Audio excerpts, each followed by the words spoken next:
Good evening, everybody. I'd like to call the joint special meeting of the Newington Board of Education and Newington Town Council to order. Time is 7:02 p.m. Please rise for the pledge. I pledge allegiance to the flag of the United States of America and to the republic for which it stands, one nation, under God, indivisible, with liberty and justice for all.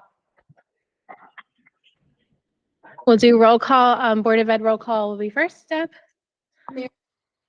Here.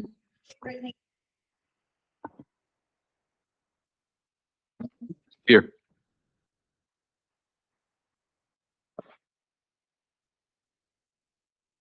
Here. Here. Here. Here. Here. I have everyone here except Ms. Carr and Mr. Maley. Thank you. And Jamie, would you mind doing the town council roll?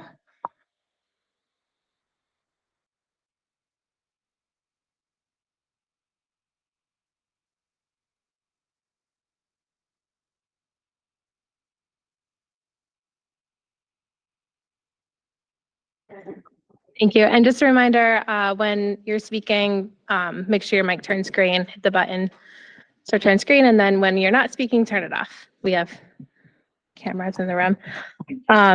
Okay, so we have public participation. If there is anybody online who would like to raise their hand, or anybody in the room can come up to any microphone. And you have 3 minutes to speak about board business. State your name and address for the record. The phone number usually.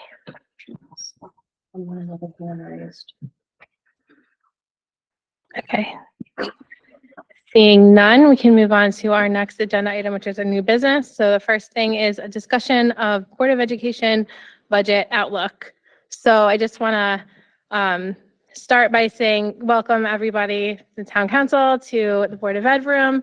We're excited to have you here. I think this is the first joint budget meeting that we've had since we've been here. So we're very excited about it, just giving everybody an opportunity to see the presentation, ask questions, and we can have a discussion just to provide transparency to each other and the town about what we're dealing with on the board side. We know the budget is always a fascinating topic, so we're very excited about the presentation tonight and then moving forward and working together for the whole budget process. So I will turn it over to Dr. Brummett. Thank you very much. Appreciate that. I would like to introduce a couple members of my team. Tonight we are joined by Lou Giacomowitz, Chief Financial Officer, and Steve Farisi, Assistant Superintendent for Human Capital Development. They may be helping me field some questions tonight, especially in those areas. But I also want to echo Chairwoman's remarks that I do appreciate this opportunity. It is meant to be a kind of a high-level overview. I'm not going to present tonight any final budget numbers because the board hasn't even heard that preliminary information, but also because we're still in the process of going through every item and looking at ways to continuously trim the budget. So tonight is just basically giving you a broad overview, but also an understanding of some of the budget drivers that are looming for us anyway. So with that in mind, I will get rolling.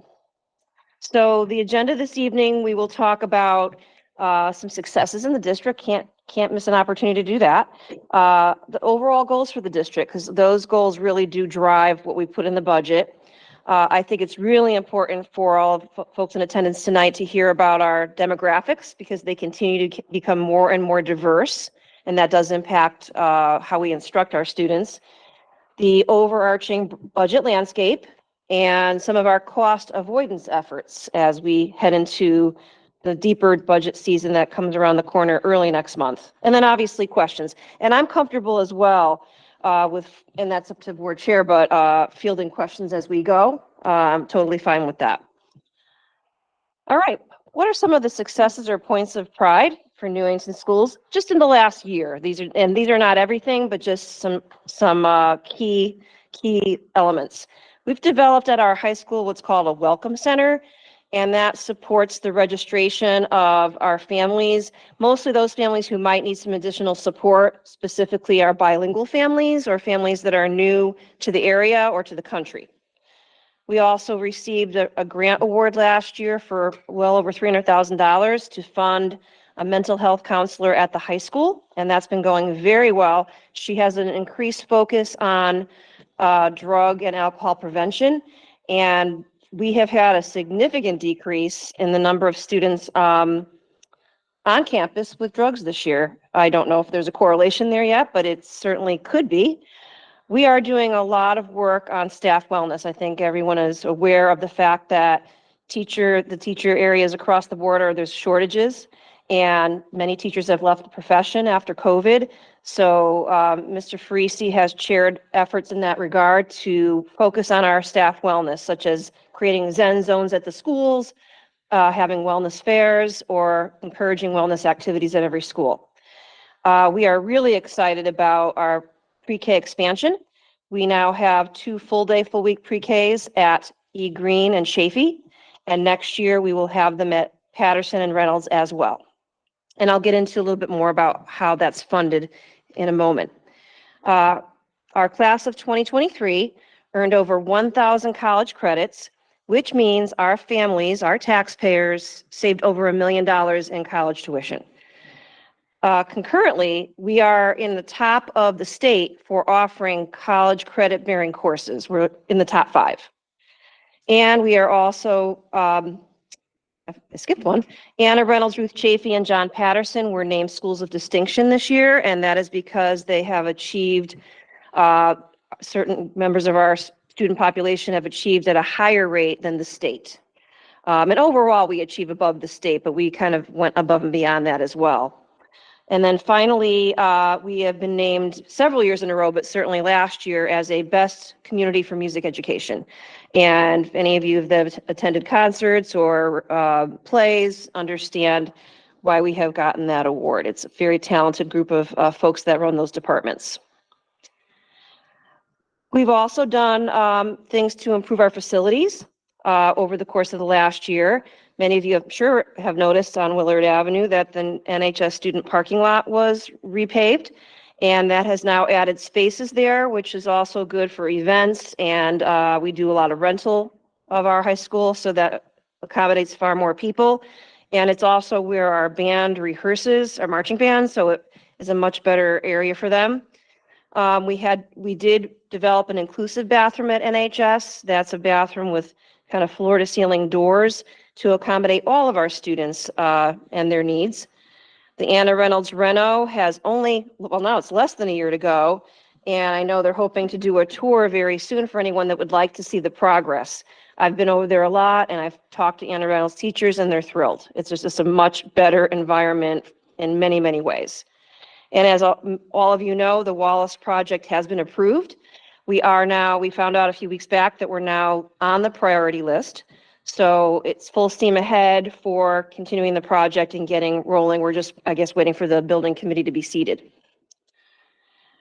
So we have a vision and a mission in NPS for all of our students, and that is that we want them to be contributing members of the community once they graduate. Hopefully, many of you probably know that our kids are already very active in the community. They do a lot of fundraising. I spoke to some teachers today about their pajama day efforts and some of the contributions they make to our human services department. So that's something that we're cultivating with our kids so that when they graduate, they come out and make Newington a better place to be. We also want to make sure we have a strong partnership with our families so that we have equitable educational outcomes for all of our families. We work with folks and have translation services so that we can have good communication with our families. We also want all of our students to rise up to the portrait of a graduate, and that's being strong communicators, strong citizens, and thinkers. And what that looks like on the ground floor is at each grade level has goals around that portrait of a graduate. So even our kindergarten students have goals around being good communicators, good citizens, and good thinkers. It just looks a little different depending on the grade level. And as I'll get into momentarily, we have a very diverse community. It's getting more diverse every year. So we have an opportunity gap or an achievement gap, which is not unique to Newington, but certainly Newington Public Schools is working diligently to close it. So we want to have opportunities for all of our kids to achieve well, regardless of their culture or background. And we are establishing routines for equity throughout the district, and that involves creating a positive culture and celebrating diversity, and ultimately, the long-term goal is to eliminate any racial disparities.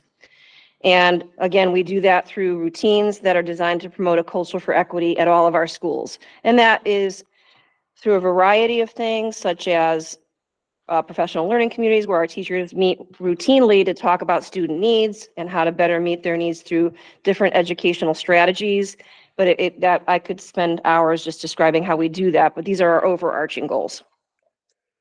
Here's some of our profiles that some of this may surprise you. We are currently 55% white, but our growing population is our Hispanic population. We're now at 28%. We also have 11% Asian Pacific Islander, 6% Black, and 6% multiple races. Less than 1% of our population is American Indian. But here's another really important chart that I show every year at budget time. And, you know, I'll disclose that perhaps maybe I was a student here in 1978. And you can see when I attended school here, we had very small special ed population. 504, I don't even think was a thing back then. No ML to speak of. Free and reduced lunch, I'm not sure if they even had statistics on that back then. And our open choice back in the dark ages. And our open choice population was about 25 students. Fast forward, and I've captured the last 2 big years, and I started in the district in 2019. But in short order, if you look at our stats, we are now at 16.1% special ed, and that's up substantially even in the last 5 to 6 years. Our 504 population, and for those that don't know what that means, it means children that are on an individual plan because they need accommodations for a disability. It's not as intense as being a special ed student, but it is something that requires quite a bit of paperwork and oversight. And it's also meant just to level the playing field for kids who have certain disabilities. Our ML population really is the population that is skyrocketing. When I send out messages to parents, I just had to do a lot of that from our recent snow days and delays. And I was looking at the chart, which shows all the languages that we translate the messages into: Ukrainian, Vietnamese, Portuguese, Spanish. I'm sure I'm forgetting a whole host of them. It was about 15 languages. This system that we use to send out those mass phone calls can translate into any number of languages. So at any given moment, we're sending out messaging in at least 20 different languages. Our free and reduced population, these are kids that may have more income challenges, has gone up even in the last couple of years to 36%. And our open choice population has declined slightly. For those that might not be aware, on the town side, that's students that come into the district from Hartford. We are fully reimbursed for those expenditures.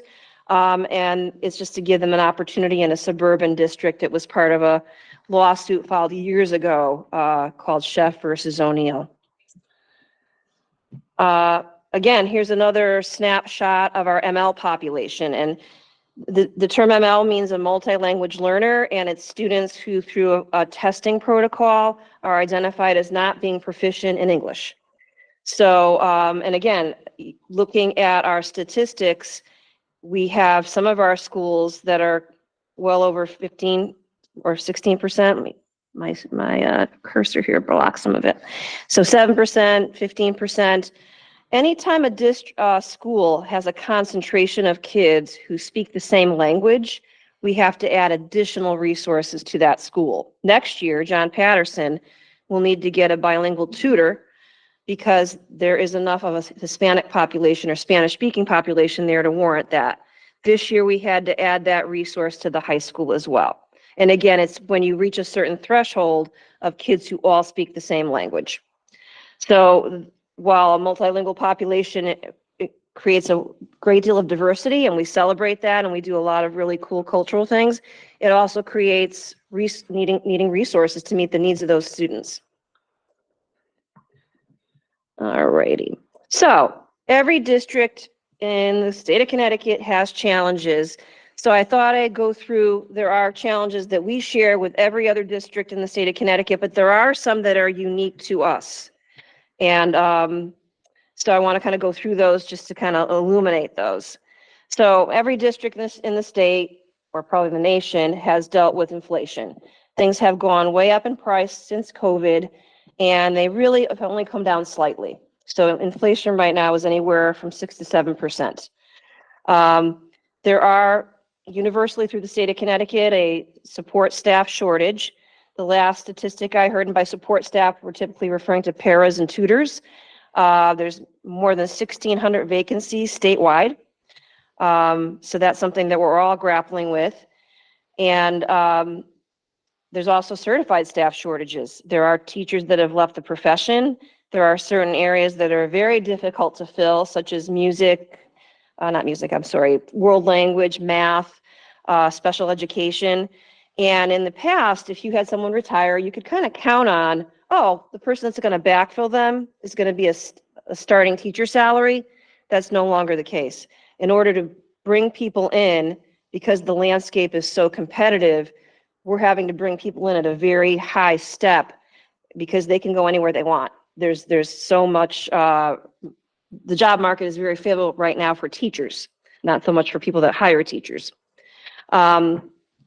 There continues to be a lot of volatility in special ed costs. In the past couple of years, it has gone through the roof. Some examples of that are we don't have a lot of hearing impaired students in the district, maybe approximately 10.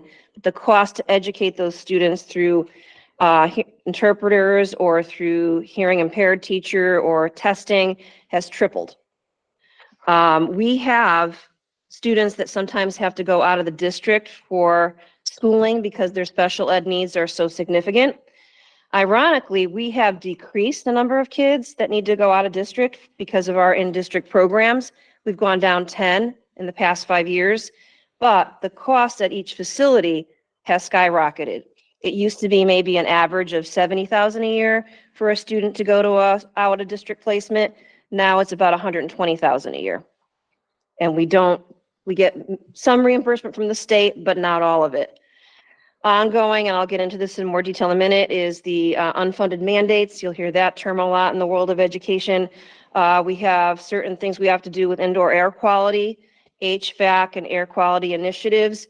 These are an outgrowth of COVID, but they are things that we have to do to be in compliance, but they're going to cost money. And as I think everyone is aware, while many districts throughout the state, most districts throughout the state got a significant amount of COVID relief dollars, that is going away this year. We were able to, one grant got extended, so we, got our piggy bank out and put money in there, about $400,000, so we can apply that to next year's budget, but it was restricted about how we could use it. But by and large, all COVID dollars will be done with by September. But now, so those are all things that every district's dealing with. But what about Newington? So while we are becoming more diverse than many districts, our ML rates are higher than many districts and growing at a faster pace than many districts. I guess it's anyone's guess why. Last year there was discussion that it was all attributed to the kids that come in from Hartford, the open choice children, but that is not the case. We would be as diverse as we are right now, regardless of that program. One of our biggest challenges for recruiting support staff is that our support staff does not get benefits. We're one of the few districts in the state of Connecticut, if not the only one, that does not provide health benefits for paras and tutors. Often we'll hire someone and then they find out they're not going to get health benefits. They leave, or they come for a little while and then they leave. Because of the unique ordinances in Newington, our paras and tutors are actually town employees, so we don't have a lot of control over that. But it is a huge issue for us. And here's the other kicker. because many of these positions are mandated by a child's IEP or individual education program, if we can't hire a person to come to Newington because of our benefit structure, we've had to turn to outside agencies who do pay benefits. So now we're spending more money for staff than we really should because we simply don't have the attraction. So if we have 125 paras, about 30 of them are from outside agencies. And that includes tutors, paras, and registered behavior technicians. Since our budget has not kept up with inflation, we have had to rely on, for the past several years, our non-lapsing fund, which I'll explain more about that in a minute. But having budgets that didn't keep up with inflation has caused us some challenges there. Lastly, we do participate in open choice, which I did mention earlier. The unique thing about that for Newington, though, is in Newington, all of the tuition that we get reimbursed from our special ed students who are in open choice goes right now to our board CIP account. And it helps those expenses, but it creates a hole in our operating budget because we've got to pay for them out of the operating budget. So in a subsequent slide, I'll explain a possible solution to that we've been working with the town manager on and the town finance director. Unfunded mandates, the bigger ones for this school year coming up is financial literacy. It's now a requirement for upcoming graduates. And we worked really hard to look at our existing staff, and we really would need 2.4 staff members to teach all the sections of financial literacy that we need to do to make sure every student gets it. We were able to reallocate existing staff for some of it, but we still need to hire one more teacher to meet that mandate. And we're estimating that's going to cost about $110,000, and that includes benefits. Indoor air quality reporting, that's something that we have to do. There is no state money for that. We estimate that's going to cost us about $25,000 to set up a system. Luckily, that's a one-time expense, but it will affect next year's budget. HVAC inspection and reporting needs to be done.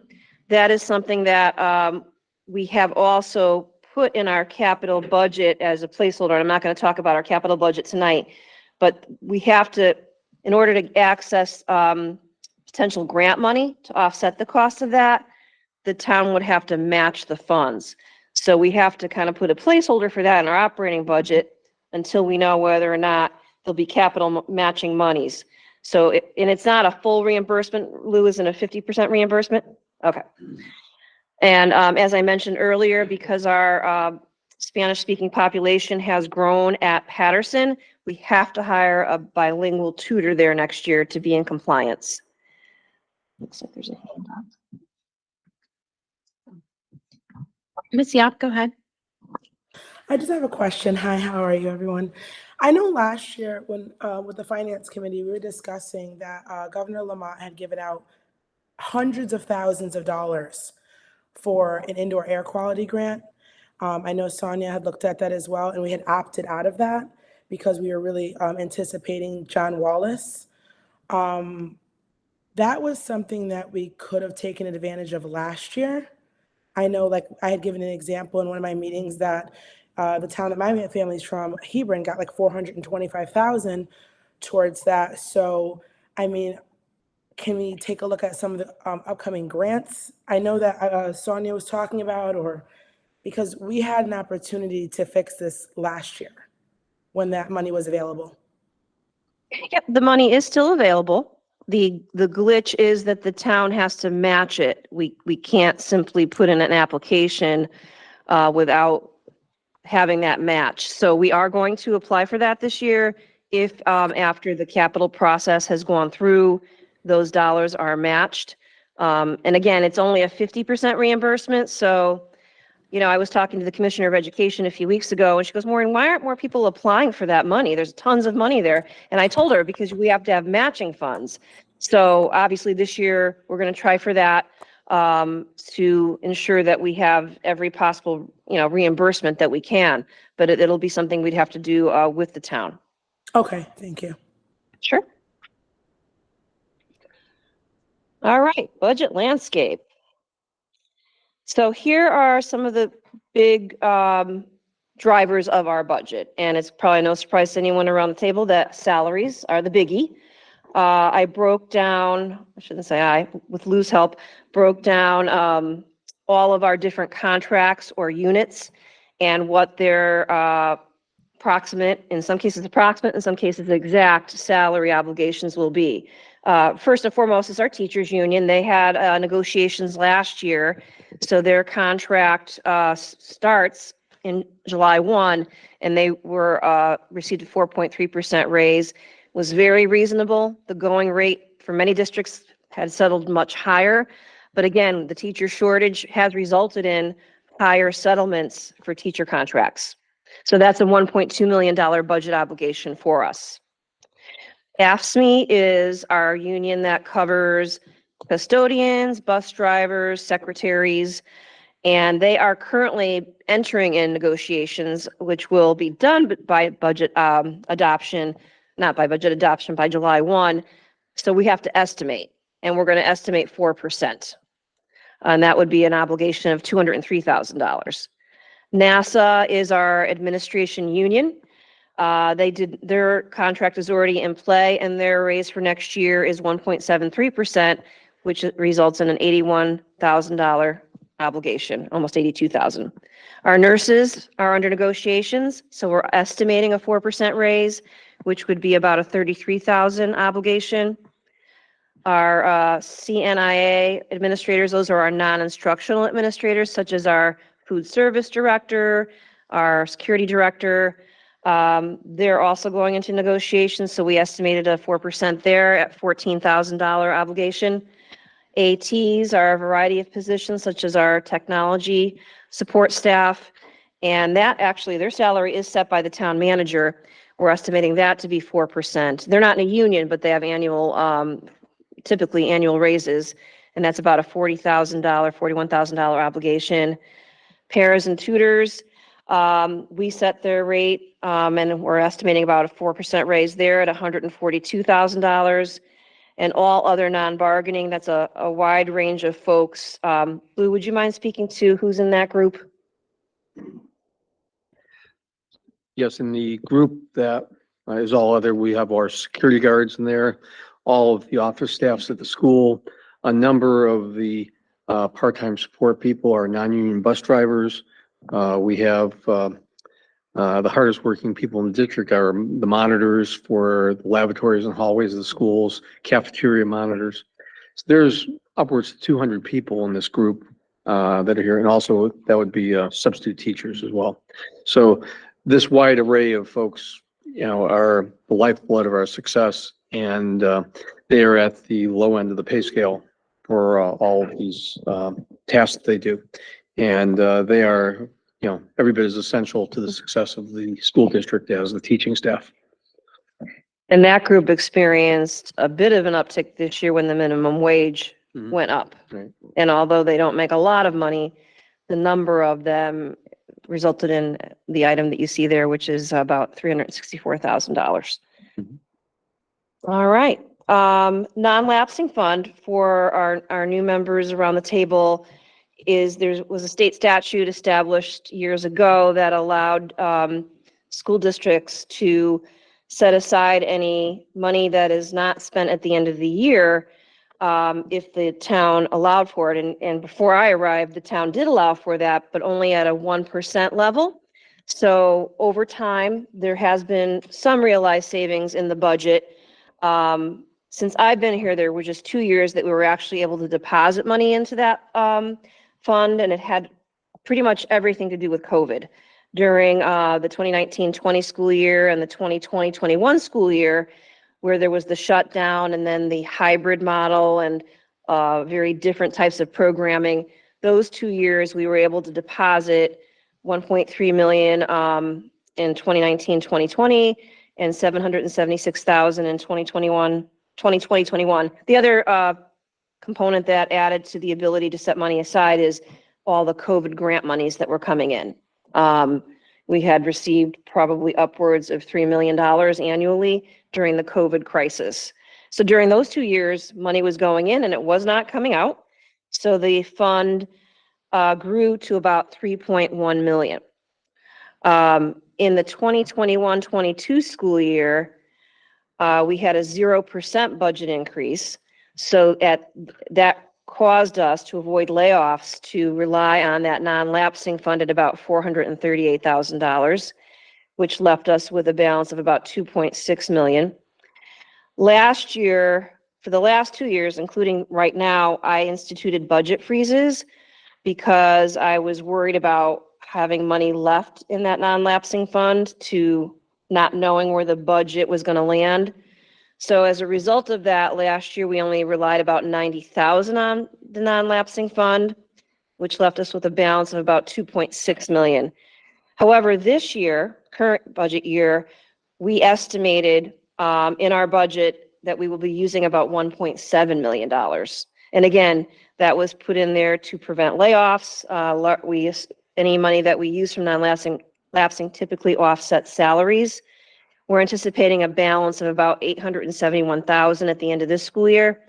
And then next year, we would have that much money left over. And we anticipate, unless there's any surprises, that we would be having zero in that account by the end of next school year. Okay. And just, non-lapsing fund impact, it's kind of a blessing and a curse. It is money that you can access, so that is a real plus. And it can be used to address bigger projects. In fact, I would say most districts use it for that, to, deal with an unexpected large repair or, maybe a capital project that didn't get addressed through other funds. But as I mentioned earlier, the last 2 years I've instituted budget freezes. Most recently, I instituted one this week because I was worried that, and with this year's cost escalations too, to make sure our budget is balanced, I instituted a budget freeze. So it's a strategy, and it's a prudent strategy, but that strategy also results in deferral of projects or repairs. So these are some examples of things over the past year or so that we've deferred in order to preserve those non-lapsing funds, like various maintenance projects, the John Wallace parking lot. Mind you, the parking lot at John Wallace is not part of the project. Those of you that are familiar with the John Wallace parking lot, it is rather potholed, but we've kind of been putting that off, both repairs and any bigger projects. HVAC unit replacements have been postponed. Technology infrastructure, we really wanted to get technology that would go out behind our schools, because when we have an evacuation, it limits what our teachers can do online, and especially with getting a hold of support or what have you. There's various concrete repairs that we've had to postpone, athletic repairs, fields, gates, things of that sort, and any curricular enhancements. So it's a strategy. It keeps us from it keeps the budget balanced, but it does have that impact of, the infamous kicking the can down the road a little bit. All right. So the other thing I mentioned earlier, and I wanted to kind of illuminate it a little bit more, is the open choice special ed reimbursement. For those that are new to this process, currently, monies that come in as tuition reimbursements go to the board CIP. And that would include the money that we get back for students from open choice who are also special education. So every year the town appropriates $125,000 to that. And then there's an ordinance that requires that the money goes from tuition that goes in there, as well as monies that we get from building usage fees. And there's a minor amount of interest that's paid on that fund. And there's a cap of 1.2 million. So anything that goes above 1.2 million could conceivably be returned to the town. Right now, this school year, we're estimating we're going to have about a $1.6 million balance in that account. And it may increase next year because for whatever reason, open choice students come in with a higher prevalence rate of special ed than the state average. So approximately 30% of kids who come in as open choice students are special education students. So the excess revenues could be forfeited, but equally important, it does create a bit of a higher ask in our certain special ed lines because these students need supports. Again, we're fully reimbursed. We're not putting money out the door that we don't get back. It's just about where it goes. Many of my colleagues, and including my former district, because the ordinance was different there, we would be able to apply that money right to the operating budget. And then it would be much easier to kind of have a net zero.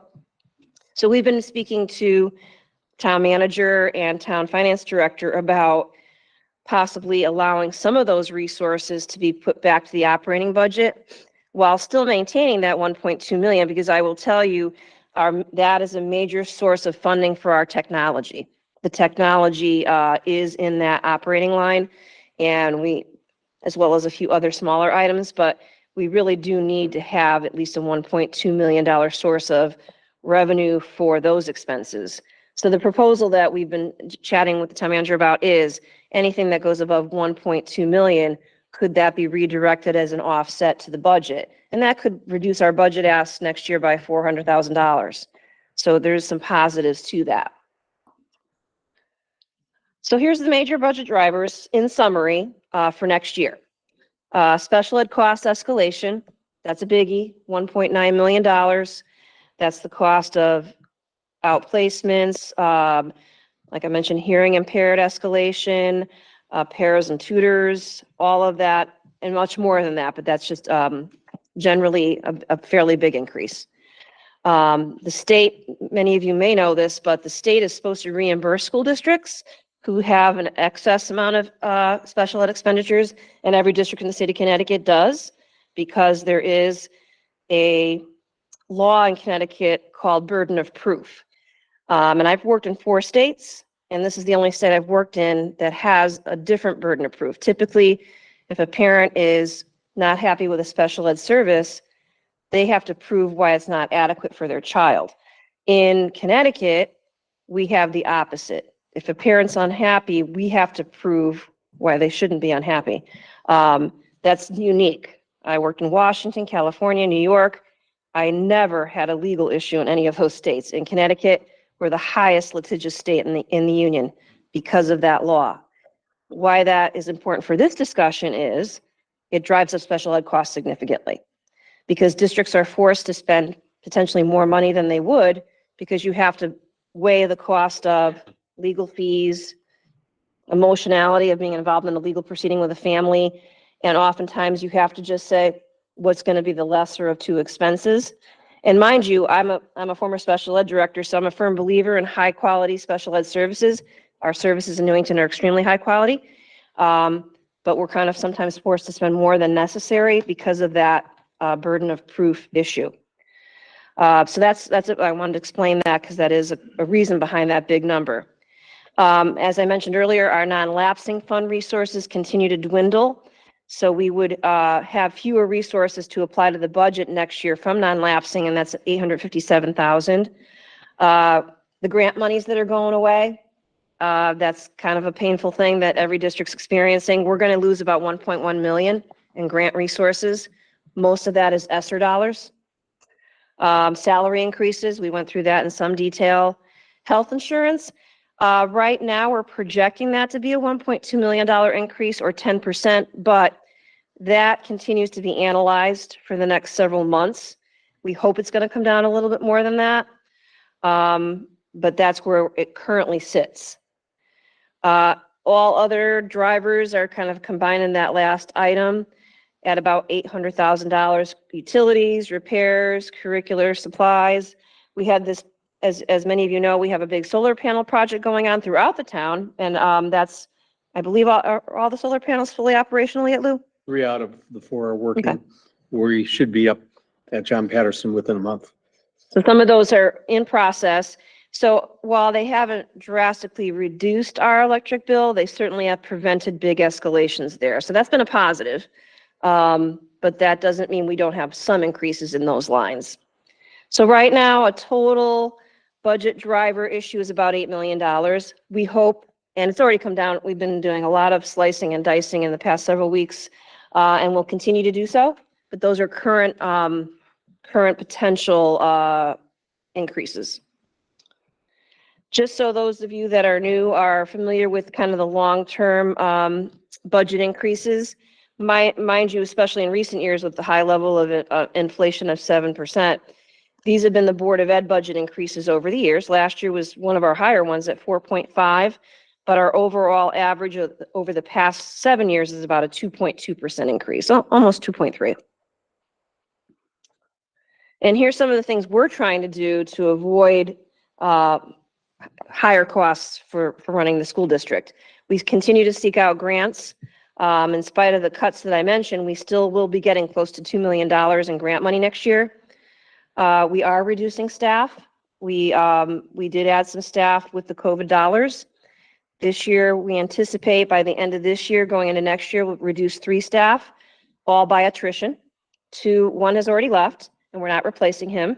And 2 are currently in grant-funded positions, but they will backfill retired teachers. And if there are any other opportunities that come up between now and then, we would also consider not replacing people. As I mentioned earlier, while our special ed costs are high, we have avoided costs by developing quality in district programs. So over the last 5 years, we've had to outplace 10 fewer students. That would be a nice savings if the outplacements didn't charge so much. Our pre-K tuition, we do charge for our pre-K students. And next year, we anticipate that offset to be about $300,000. So that does cover the vast majority of salaries for any teachers that we added to run the program. And we get a lot of money from our open choice program. So that $609,000 is not all of it, but that money goes directly towards salaries.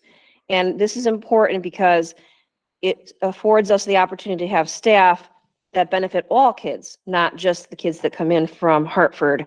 So that's an important piece. That's 6 or 7 positions right there that we have as a direct result of our participation in that program. Sure. Mr. Holler. Thank you. Dr. Brumman, how much would those in a dollar amount be the reduction of the 3 full-time employees? That, Or Steve, estimated? yeah, Steve, you want to estimate that? Thank you.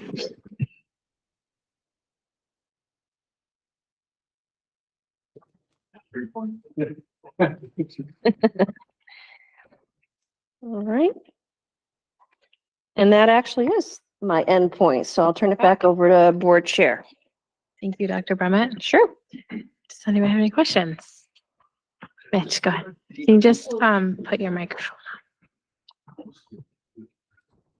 Was there a decrease in the number of students involved in open choice in the last year? Yes. Could you just say Slight. a little bit more about that? But was it 10? Was,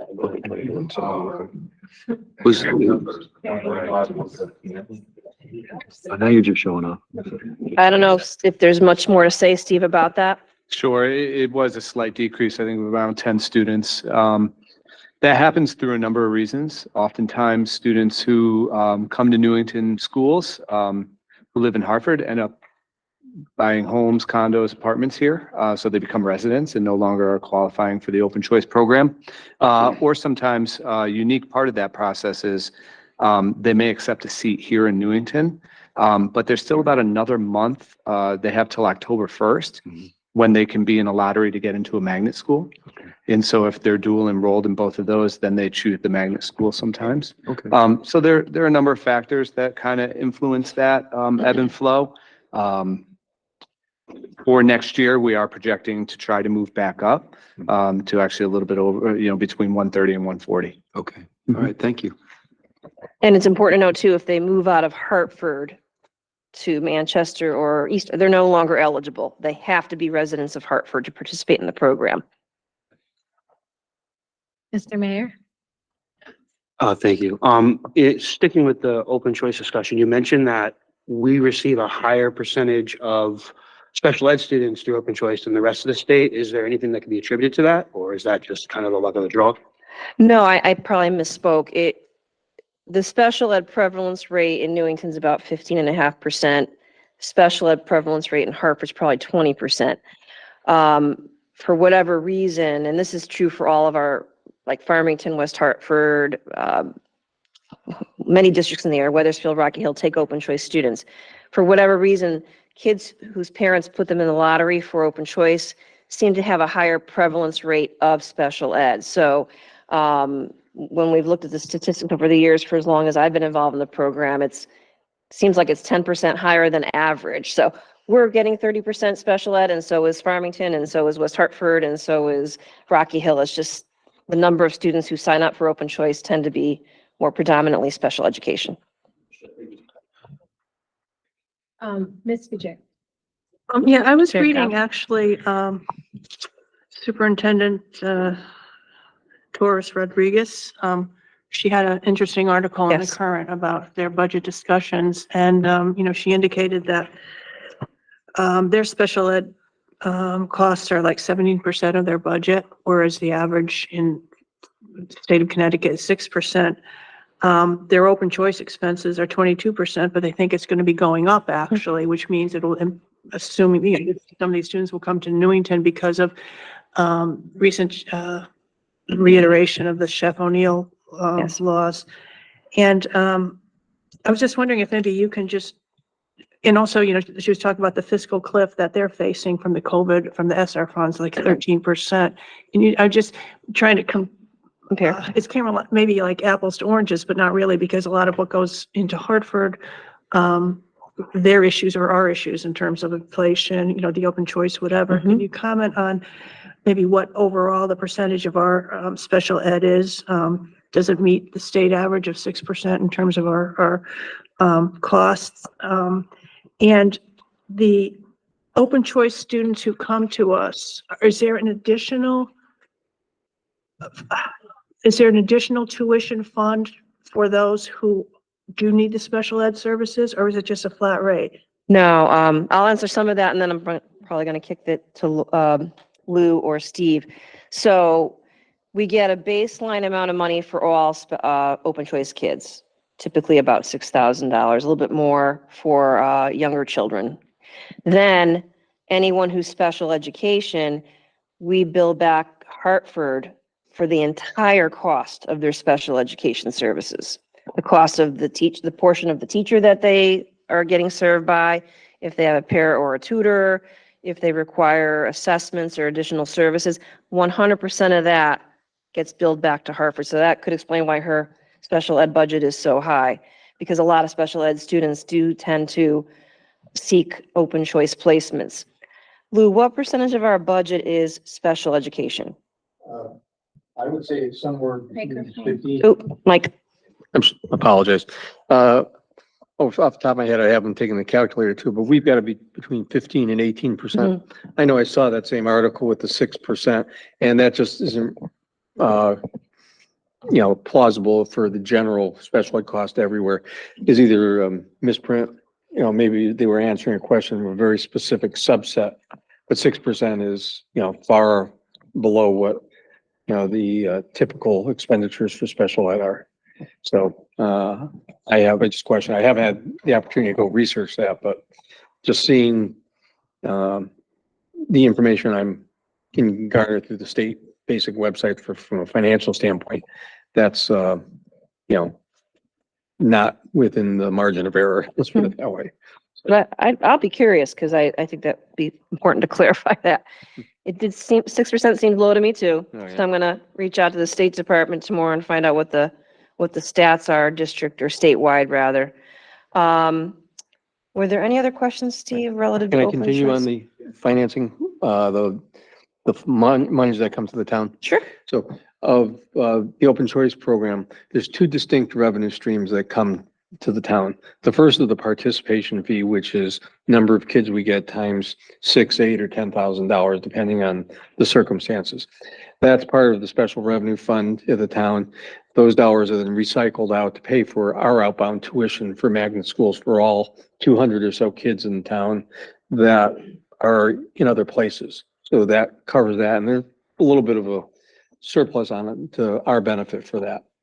Special ed reimbursement is separate. That is the one grouping of transactions that we rebill for, and it's considered a revenue, and that gets routed through the board CIP fund. So the special revenue fund is just like another grant. And the reimbursement goes through the revenue fund for the board CIP. So they travel different places. With the escalation of costs associated with the program with more kids, 5-6 years ago, we were at $300,000 a year of reimbursements. And then it grew to 500, then 800,000, then 1,000,001. Now we're up to 1,000,003. So it's far outpaced the capacity of the board CIP fund to handle from the ordinance structure that's there. Because any one check we could get from them on June 29th or June 30th, puts us over the cap of the fund with no ability for us to manage that effectively. So we have to, look to the town to work with us on collaborating on coming up with a better, it's called more contemporary arrangement, so that it recognizes the obligation the board has for outlaying the cost of these programs in advance for the benefit of the open choice special ed students, and being able to get that back and retain, a degree of fiscal appropriateness to how it needs to be handled. It's not a monthly reimbursement. No. We're hoping to get maybe a mid-year payment from them just because it's so large, but usually it's roulette wheel. The last couple weeks of June is when it shows up. Dr. Berman, can you just clarify or elaborate on how we calculate the cost of billing out for special ed for open choice? Sure. It's managed by our special ed department. And they literally have a spreadsheet. And every special needs student who's also an open choice, and they actually have to do a similar spreadsheet for all special ed students because they have to report out those students that exceed certain costs. I'll get into that in a minute. So certainly Miss Gay is who in the audience tonight. That's her job. It is a complex job because you have to look at every expenditure that student has. A clear-cut example is, does the child have a para or not? That's a certain expense. Does the child have a hearing impairment and require an audio system? That's another expense. Is the student, we take a fraction of the cost of what the special ed services they're getting and bill back to Hartford. So, on any given student, it could be upwards of $50,000 or more. If that student, and this is somewhat rare, if that student is a part of open choice, but their educational needs are so significant they've had to go to a special ed school, they're still under our auspices, but Hartford has to pay for that tuition bill. So that's what happens there. Another interesting component related to that is the excess cost bill, where high cost students, is it 4.5 times now, Lou? I Yes. change it all the time. We're supposed to get reimbursed. Any student that is more costly than 4.5 times an average student's cost, we're supposed to get back all monies above that from the state. It gets very tricky though, because they don't fully fund that. So Newington should be getting a certain amount back. Usually we get about 75% of it back. So we have to but Lou does plan for that. He looks at projections of students who are in special ed, those that might exceed that threshold. Special ed office manages that. And then we build that into our budget. I don't know if you have this number off the top of your head. What's our projected excess cost offset for next year? Just under 1.6 million. Okay. So that's money that the state helps us with. If it were fully funded, it would probably be 2 million. But, unfortunately, it's partially funded. So those are all different pieces, but we are very diligent about doing that. We also participate in Medicaid. Certain special ed services can be billed back to Medicaid. And next year, we're upping our Medicaid reimbursement. It was 30,000 this year. We believe it's going to be about 50,000 next year. So we continue to, and parents have to give us permission to bill Medicaid. Some do, some don't, but we do aggressively outreach to families. There was supposed to be a law passed that just allowed it to be automatic, that parents didn't have to give permission, but that law did not pass. Looks like we have a hand up. Yeah, Miss Yap. Hi, I have a question in regards to that for Maureen. So what is the difference between this year and last year? Like, what's projecting it to be 50,000 this year, you think, instead of the 30 it was last year? Like, was there some significant change or more parents participating? Probably a combination of both. parents participating and signing off on the permission form, but also the ability to bill back more services. So it's probably a combination of both. Thank you. Mr. Blord. Thank you, Chairwoman. Dr. Brumman, I just had two clarifying questions. So the first one was, and I'll say both, and then if you'd like to answer them. The first one, it was actually off of Missy Ops' question that she asked earlier. I just wanted to clarify, so that $25,000 one-time charge for the indoor air quality reporting, is that charge on that slide, is that representing the one-time charge of the matching funds given the receipt of that grant, or is it if perhaps we didn't receive that grant? And you can answer that if you'd like. Yeah. There are two distinct different responsibilities that have been mandated to the Board of Ed.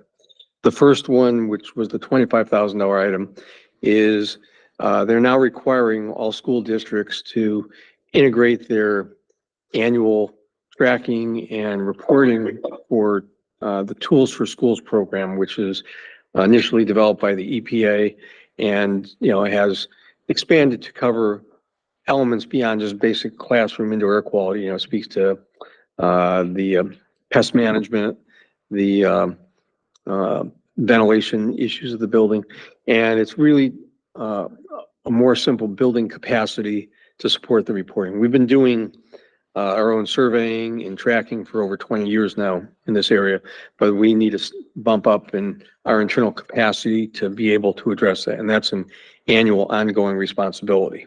Okay.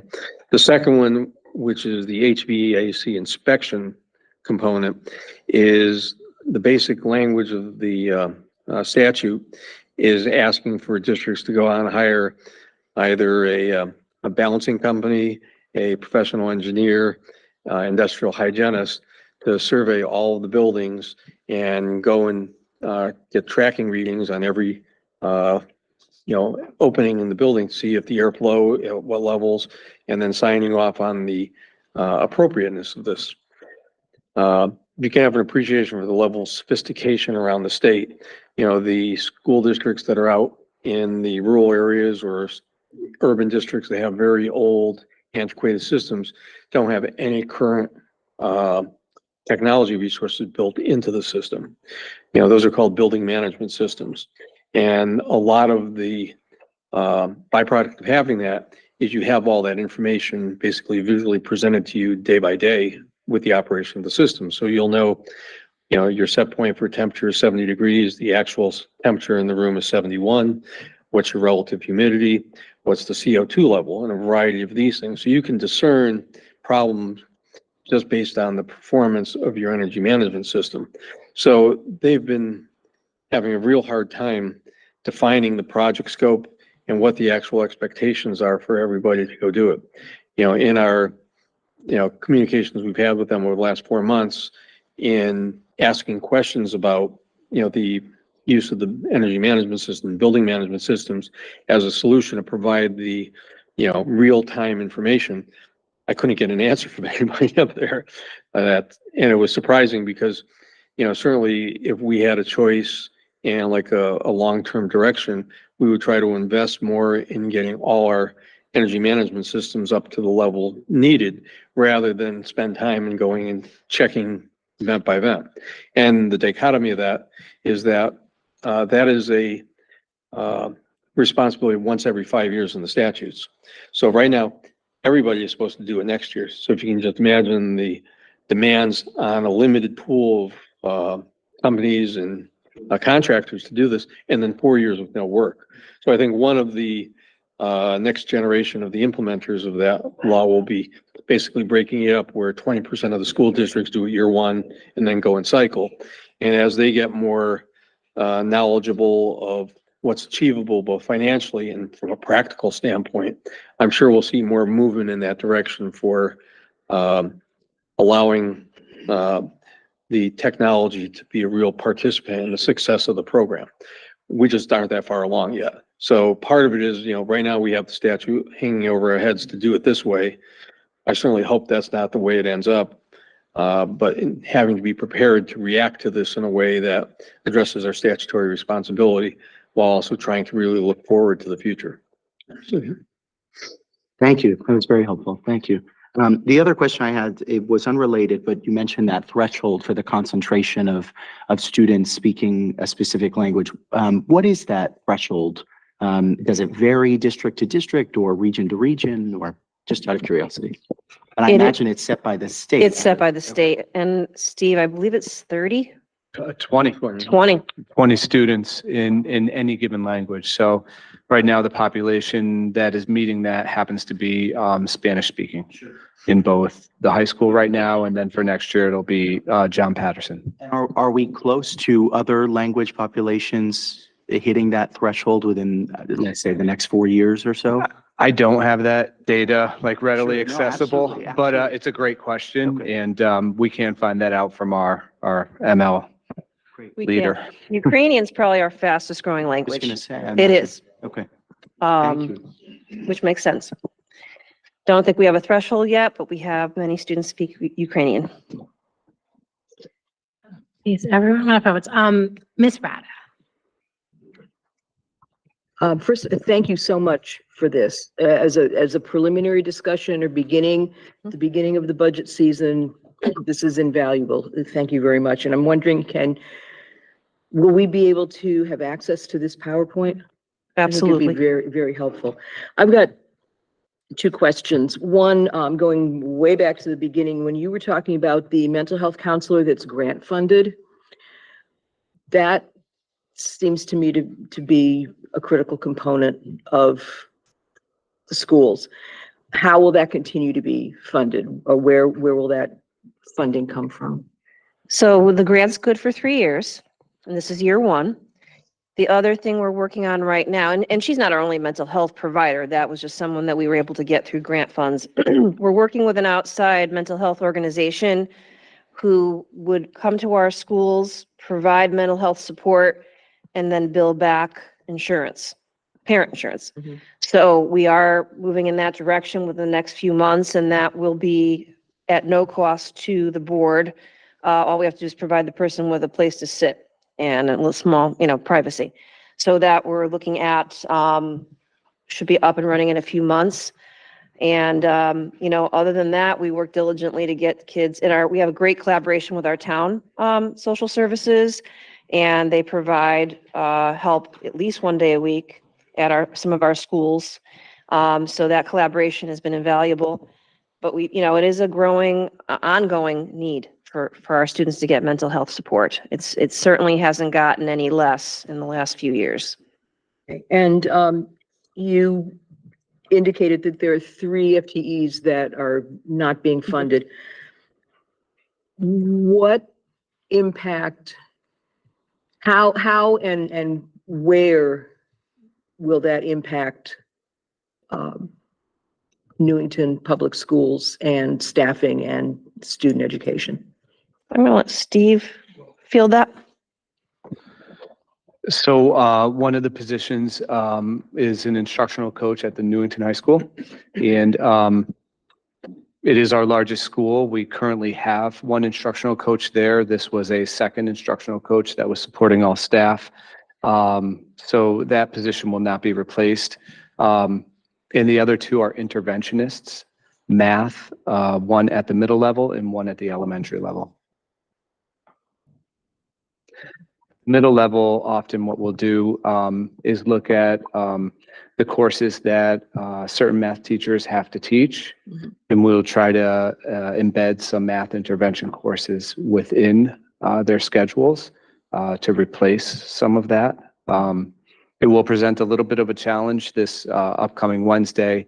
I am presenting to the board our anticipated enrollment, and we are staying right where we are. We're actually going up a little bit. We will continue to provide high quality services to our students, but we'll try to do it in a different way with the loss of these positions. Okay, thank you.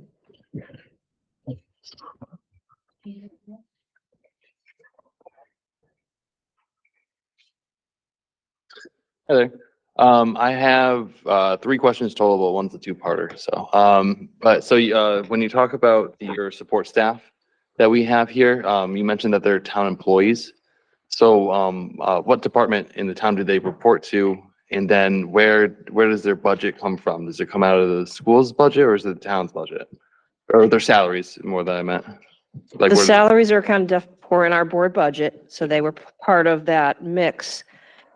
Steve, do you want to field that one? Because it's very complex and very unusual. Yeah. It's a unique arrangement in one that's been working very well. So we have a number of employees that work for the Board of Education, meaning we hire them, we employ them, we do all their performance reviews, evaluations, everything to do with their employment and pay them through our operating budget. However, if they are non-certified, they are truly or technically employees of the town by charter. So some members that would be good examples of this would be we both share the AFSCME union. The town manages the AFSCME contract, the AFSCME union, but the board has employees that work under that same contract. And we manage those employees. But if there are anything significant that needed, further management with those employees, I would potentially speak with the town manager about that, or, we'd share conversations around that. So similarly, we have ATs, which are administrative technicians. Some of those folks are, I think, superintendents on the town side and some other positions that are available. So those are on the town side. We also have ATs on the board side. Again, we employ them, but at the end of the day, the ordinance is that those employees are ultimately town employees. So that is true also of all of our hourly staff that are non-certified, just by town ordinance. Okay, thank you. And then my second one is related to the staffing again. Obviously, supply is low for teachers, so demand goes up on it. Outside of paying them more money, do you guys have some sort of action plan or some sort of incentive program that you're trying to enact to make Newington more appealing for teachers to come in? Or I'm just want to feel out where you guys are at with that. Yep, that's an excellent question. And certainly, I mentioned earlier about our wellness activities that's more of a retention effort. We're also trying to diversify our staff more. We're not super diverse at this time. Steve's office, maybe Steve, you can speak to some of those efforts and anything else that might fall under that umbrella of retention and recruitment. Sure. I think what we do have are staff that when they come here, they generally stay here. And so we try to actually garner that when we go to recruit and hire, and we bring staff who have been here quite a long time with us, so they can be the ones speaking to new candidates and really sharing the great things and wonderful community that we are, blessed to educate. So I think that is first and foremost. Secondly, I think we negotiate very competitive contracts. And so I think salary-wise, benefit-wise, we're highly competitive with surrounding districts, and that is definitely a help and something that's attractive. Equally, I think what Dr. Brummett started with, where she was very clear about our goals and our mission and our portrait of a graduate and really the culture of Newington and who we are. I think a lot of times people want to know that, what type of company am I going to? We are that, right? And we really try to make sure that people understand where they're coming to be employed and what the great benefits of that are going to be for them, and the opportunities that exist here. So we try to put those first in the forefront at all times. We work with our partner universities, our local areas, quite frequently to try to, get students to become student teachers here, to then become employees here. So I think we do a nice, well-rounded approach. We are always looking at ways to continue to increase, job opportunities here in Newington. How about that grant, Steve, the Grow Our Teacher grant? Sure. So right now we are, Grow Our Teacher grant. we applied for a, we don't grow. Best choice of words. We have STEM, and that might be an area where we start to clone, but at this point, we haven't gotten there yet. So we do. We just received a grant, so we apply for various grants, $10,000, and although it might not seem like a lot, it's an opportunity for us to create a pathway at our high school for future educators. And so we are working on that right now, so we can kind of grow our own is the concept, and really help students see the value and benefit of becoming an educator. So right now, it's in its infancy. We just started this year. So we have one of the directors in my office and 2 teachers working diligently to create not only coursework pathways for next year for students to sign up for, but right now to gain interest. We have clubs. So we just launched our first club, Future Educators Club, and we're partnering with the Diversity Club to really try to get students interested.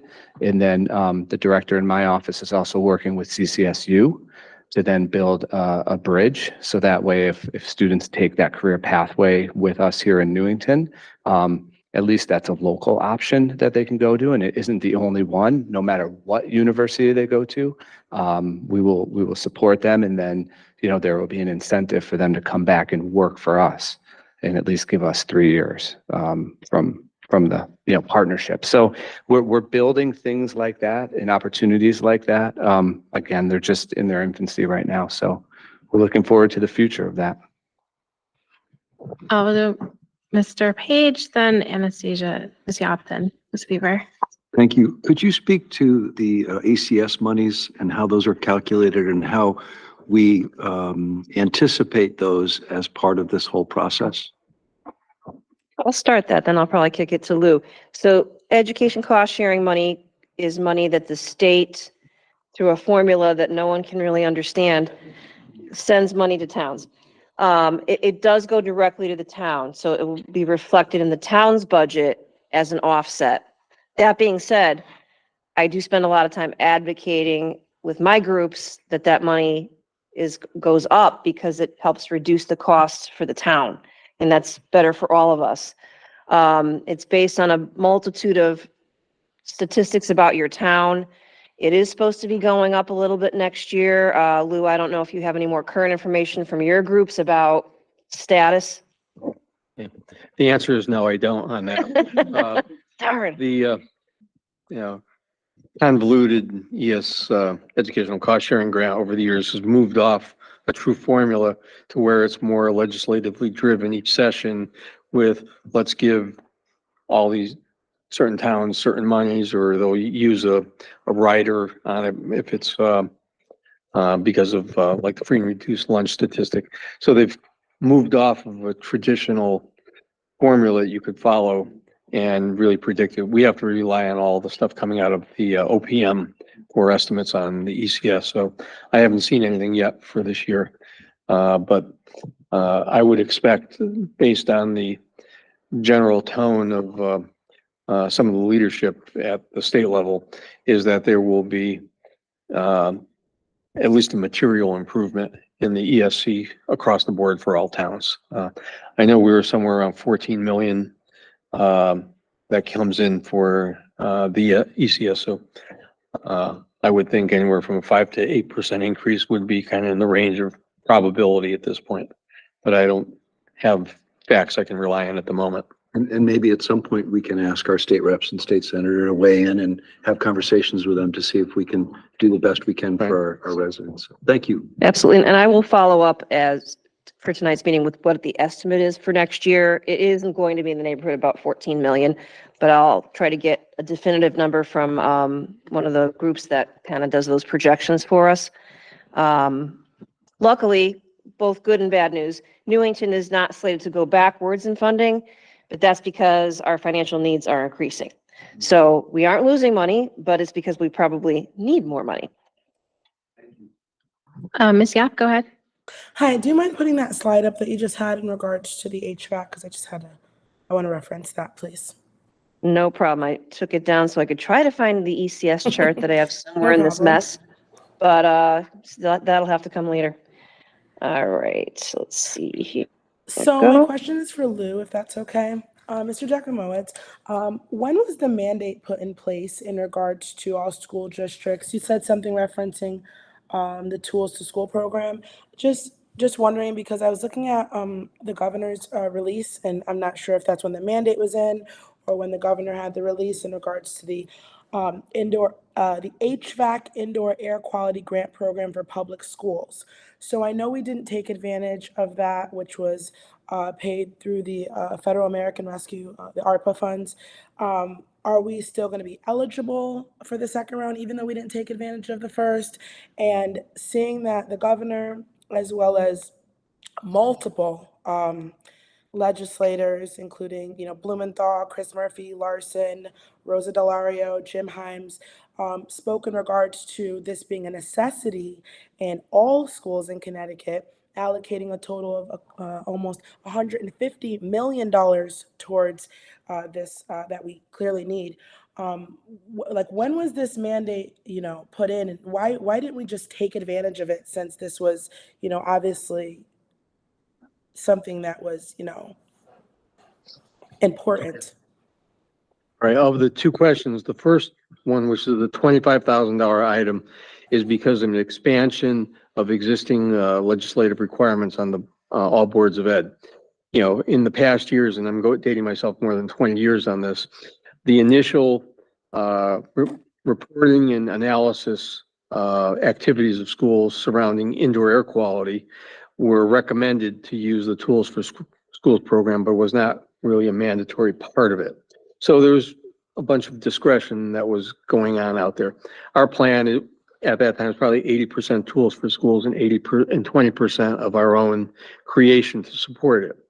Now they've tightened it up, and they want everybody's program to be modeled after the Tools for Schools. So we have a little bit of rework to get to that point, but it's not a huge effort on our part.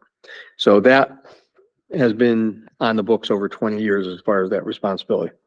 The HVAC inspections were originally scheduled to go into effect for January 1st, 2023. And they've had two postponements since then, which put it on track for now that it has to be completed by December 31st, 2024, as far as the first round of this work. There has not been really the, very, not rigid, but a very structured format to follow to be, effectively able to pursue grants. As with, similar to the John Wallace project, if you remember, the town had to go through a referendum to be able to authorize money for that project.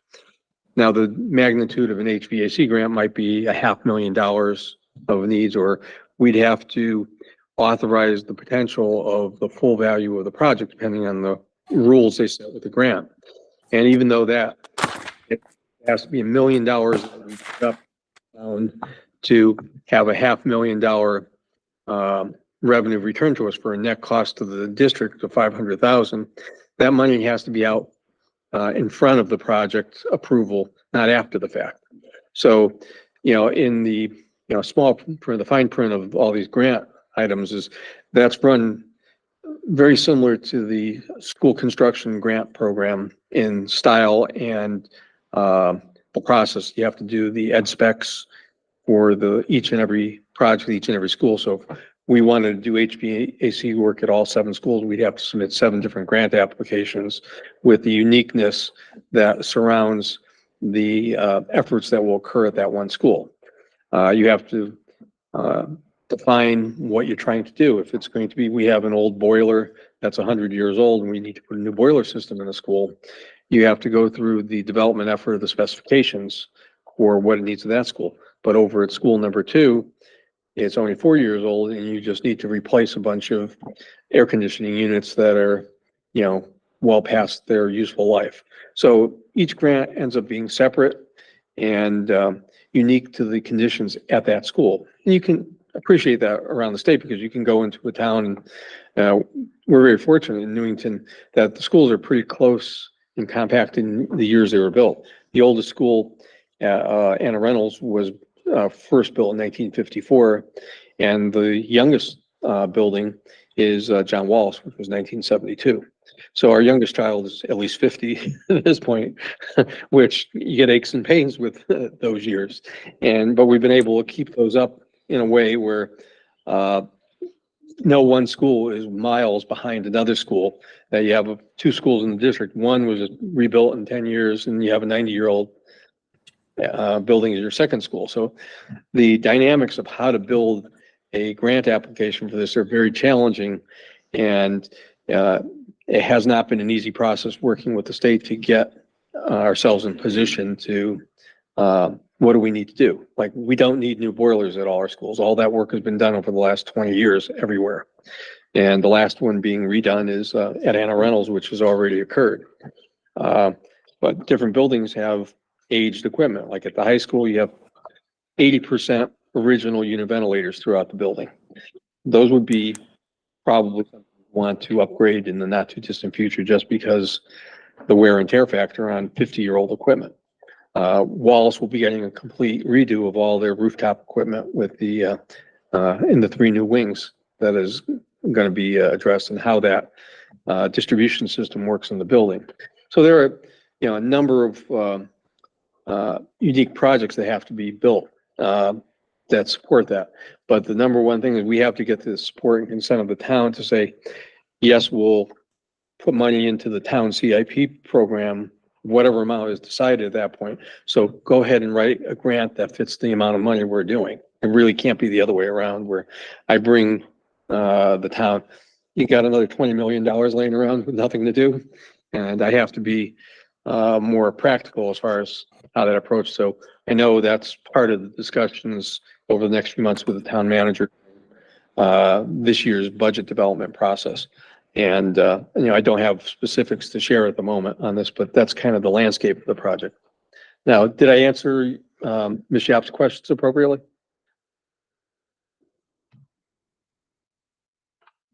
Take that as a yes. All right. Sorry about that. I was Right. muted. I apologize. No, I was just a little confused. I know we hired a grant writer last year, Sonia Richmond, she's already been working with the town. So I do know that she, with whatever time she's allocated, would have been assisting with any grants that we needed. But it's just a little confusing to me, and we can, take this offline and maybe we can email back and forth if that's appropriate, because the governor signed this into law in 2022. And I know we have had reports done. I'm not sure if the full board is aware of this, but years ago, or however long ago, Dr. Brummett can correct me, they did an assessment on each building. There's a report. It's available in the Board of Education office. And it tells you when each thing should be replaced and when it should be looked at. But this was signed into law in 2022, and we hired a grant writer in 2023. Obviously, I know it's a lot of work. I just want to ensure that we are taking advantage of the grants that are being awarded by our governor. It just is really important to me, especially since indoor air quality grant program was, the bill was signed in 2022 by Lamont. And, I want to make sure that although I'm, ecstatic about Wallace, I was always an advocate, I want to make sure that we are still, using those funds. I mean, $150 million, could have helped us. And I'm really also want an email as to which buildings this $200,000 is going towards, because I think it's the Owens report. Let us know at least 2 years ahead of time, what needs to be replaced when. And I think the full board should be aware that we do have reports showing what needs to be replaced, when it needs to be replaced, and that was done by an outside agency. So if you can email me which schools, I know Anna Reynolds and Wallace aren't on here, this $200,000 is going towards, and if we could maybe, I don't even know, have a finance meeting or just even a board meeting in regards to ensuring that this grant is taken advantage of, because it is available. Thank you. We will be applying for the grant, and certainly we can provide some of that additional information offline as you requested. Thank you. Thank you. Ms. Weaver. Sorry, I feel like lost the plot when I was going around. This is back to Mr. Farisi though. of course. We spend so many hours doing so many fun things of policy and other things, but this will be regards to kind of staffing and kind of piggybacking off of Councilor Berjaker's question of what those percentage of cost drivers are. And just curious, I know in the past we've really emphasized, or at least I've seen an emphasis in the budget, that the main portion of our budget is salaries. Could you just speak, I don't know which one, perhaps Lou, Steve, or Dr. Brumman could speak to the cost drivers of our salaries in that portion of the budget? Well, I'll start, from, the contract settlement arena, the numbers are much higher this go round on contracts than they have been, the last 2 or 3 contracts have been in the 2.5–3% range per year of salary escalation. The new NTA contract is 4.33, something like that for the first year, and is a total of 12.3 over 3 years. And that is 1/100% below the state average of all the contract settlements as of the time our contract was settled. So, the prices are up. There's no other description on that. The overall budget for salaries this year was around $53 million, $54 million of the whole budget. And with a bunch of 4% contract settlements for your organized unions that are here, the real challenges are in the non-union groups, we're benefit non-competitive in the support staffing. And we can't make it up just on the salary side because, the stability of having the benefit packages for, a reason to stay in Newington for a number of years is not there. So even if they're a rookie as a paraeducator, not making a lot of money, there will be an opportunity at another school district around us that will have a benefit position because of the immediate surrounding communities. Everyone except Newington is unionized. I can't really speak for the outer rings beyond that, but we're the outlier in this group. And putting a program or progress toward a program to improve that for our staff will go a long way toward helping to stabilize it because the turnover levels are just way too high and the vacancy rates are way too high. And then you're forced because of IEP compliance requirements, hours for the kids to have to go to an agency. So you're end up paying the same amount of money for basically someone who's not invested in the district emotionally, where you get so much more out of that cadre of staff members who said, this is home, we're going to make it great. We do our best every day. That part is just something, I've been here for 30 years, so I remember what it was like way back when. And that was one of the things that was really endearing about everybody working in the district, that everybody was one for all and all for one on this. And it's just not that way anymore. Everybody in this group has to work for the paycheck and the benefits. And we have to recognize that in our approach to how we do that. And we need everybody's help to accomplish that. So. Yeah, so I think that gets to like the comment I was just one of my 2 comments that I wanted to make, not a question, but I think kind of obviously not this budget season, but looking for the future of making our budgets more sustainable is looking at how we can provide benefits, which means working with the town, given that, or looking at how we can make some sort of arrangement with that. Because I think that's one of the things ultimately that would be, if we look at the cost driver of the special education escalation is $2 million. Could we pay the $2 million for the benefits, right? That kind of cost benefit is what it is in my mind. And I would just say, I think also that kind of some of our greatest asset in terms of our competitiveness is the quality of our schools. I would love if, I don't know if Mr. Ferris could get this statistics, but oftentimes we get the report of our in and outgoing staff. And I noticed a lot of Newington alum names on that list. And so I think, obviously we have a couple alum at this table, and I'm biased. But I think one of the things that draws us back to Newington is the school system, whether it's to teach. And I know many of the teachers I went to school with at Newington High. So I think one of the things too is perhaps maybe we could get some statistics on that. But I think a program like that is homegrown types of things that you want to come back to a district that is good to teach it.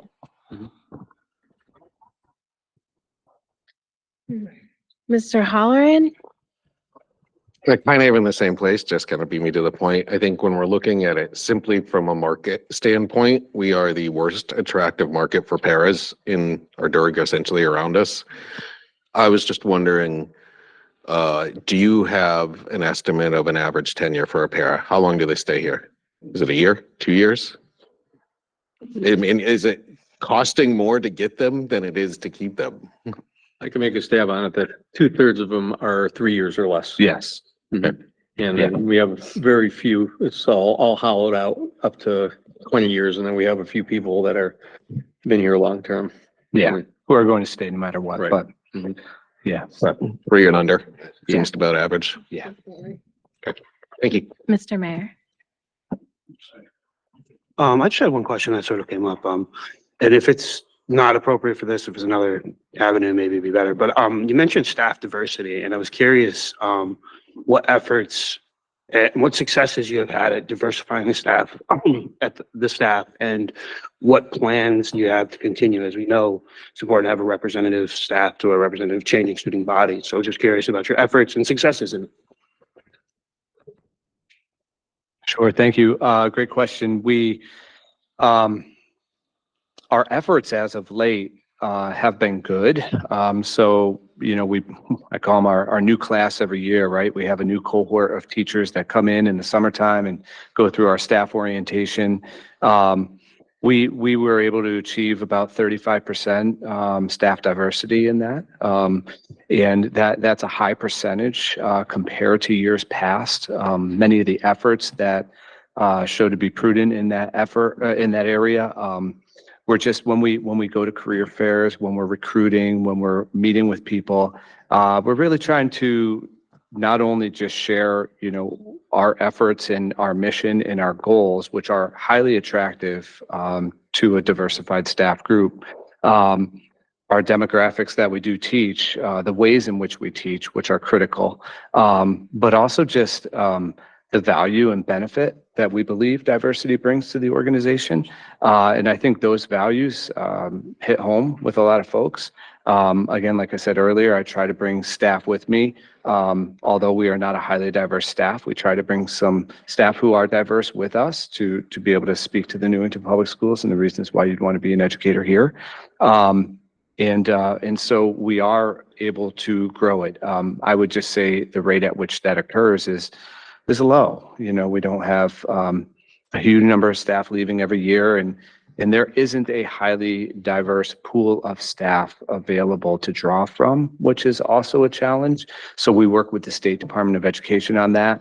This March, we have to submit our diversity plan, which I'd be happy to share with the town as well and give you a copy to the state that shows the efforts that we've been making the last 3 years and those that we will be making for the next 3 years. So that plan is in development right now, and we'd be happy to share that with you. Thank you very much. Thank you. Ms. Bujayka? This is, I guess, more of a conceptual question. I've always kind of struggled, and maybe I need to attend as an ad hoc your financial literacy course, but since I've been, involved in this, there's always been this reliance on the non-lapsing account. My question is, I've done budgeting before, and from the way it's explained is that any excess of unspent funds from the year before are put into this non-lapsing account. In an ideal world, isn't it a sign of maybe over budgeting? I mean, there shouldn't be really a constant flow every year of revenue into a non-lapsing account if the budgeting was done appropriately. So the reliance on this account every year, to me, seems, from a budgetary perspective, not sound. I mean, I don't mean to be critical, but I just don't get it. Somebody can just explain it to me. I'll take a stab. If you remember from the chart that was up there, we had 2 years in a row where there was significant COVID money that we were able to funnel into the non-lapsing fund just because school operations were so different for those 2 years, the 1920 and 2021 years. And that was somewhere around 2 million or $2.1 million of the money that was deposited into the fund.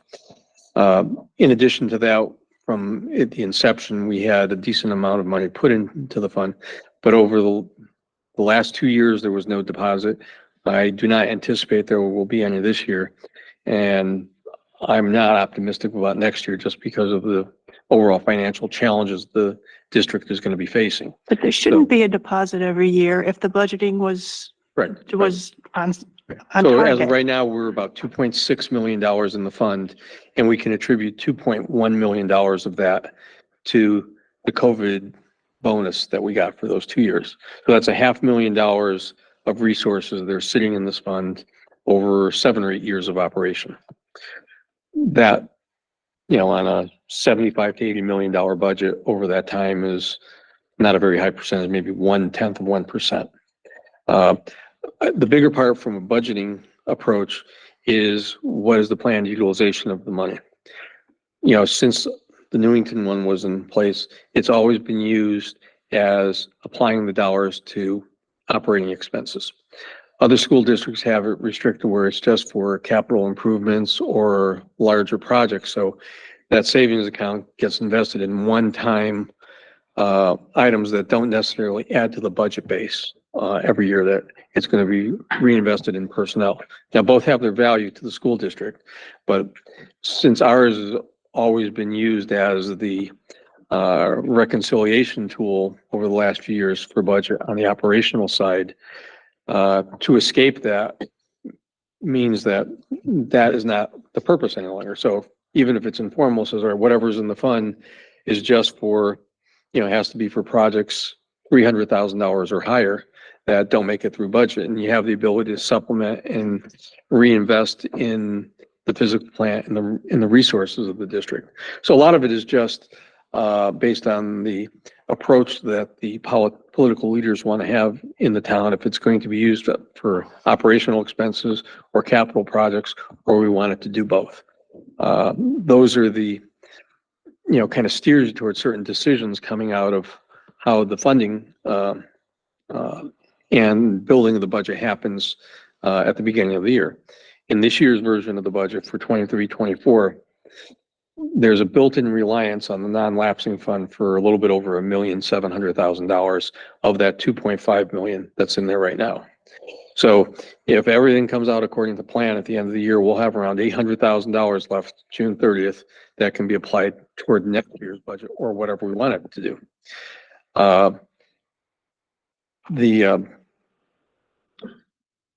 have to, I'm not speaking for the budget that's going to be released in a few weeks, but I would not be surprised at all that there's some reliance on the non-lapsing fund for next year with whatever remaining resources that we have at that time.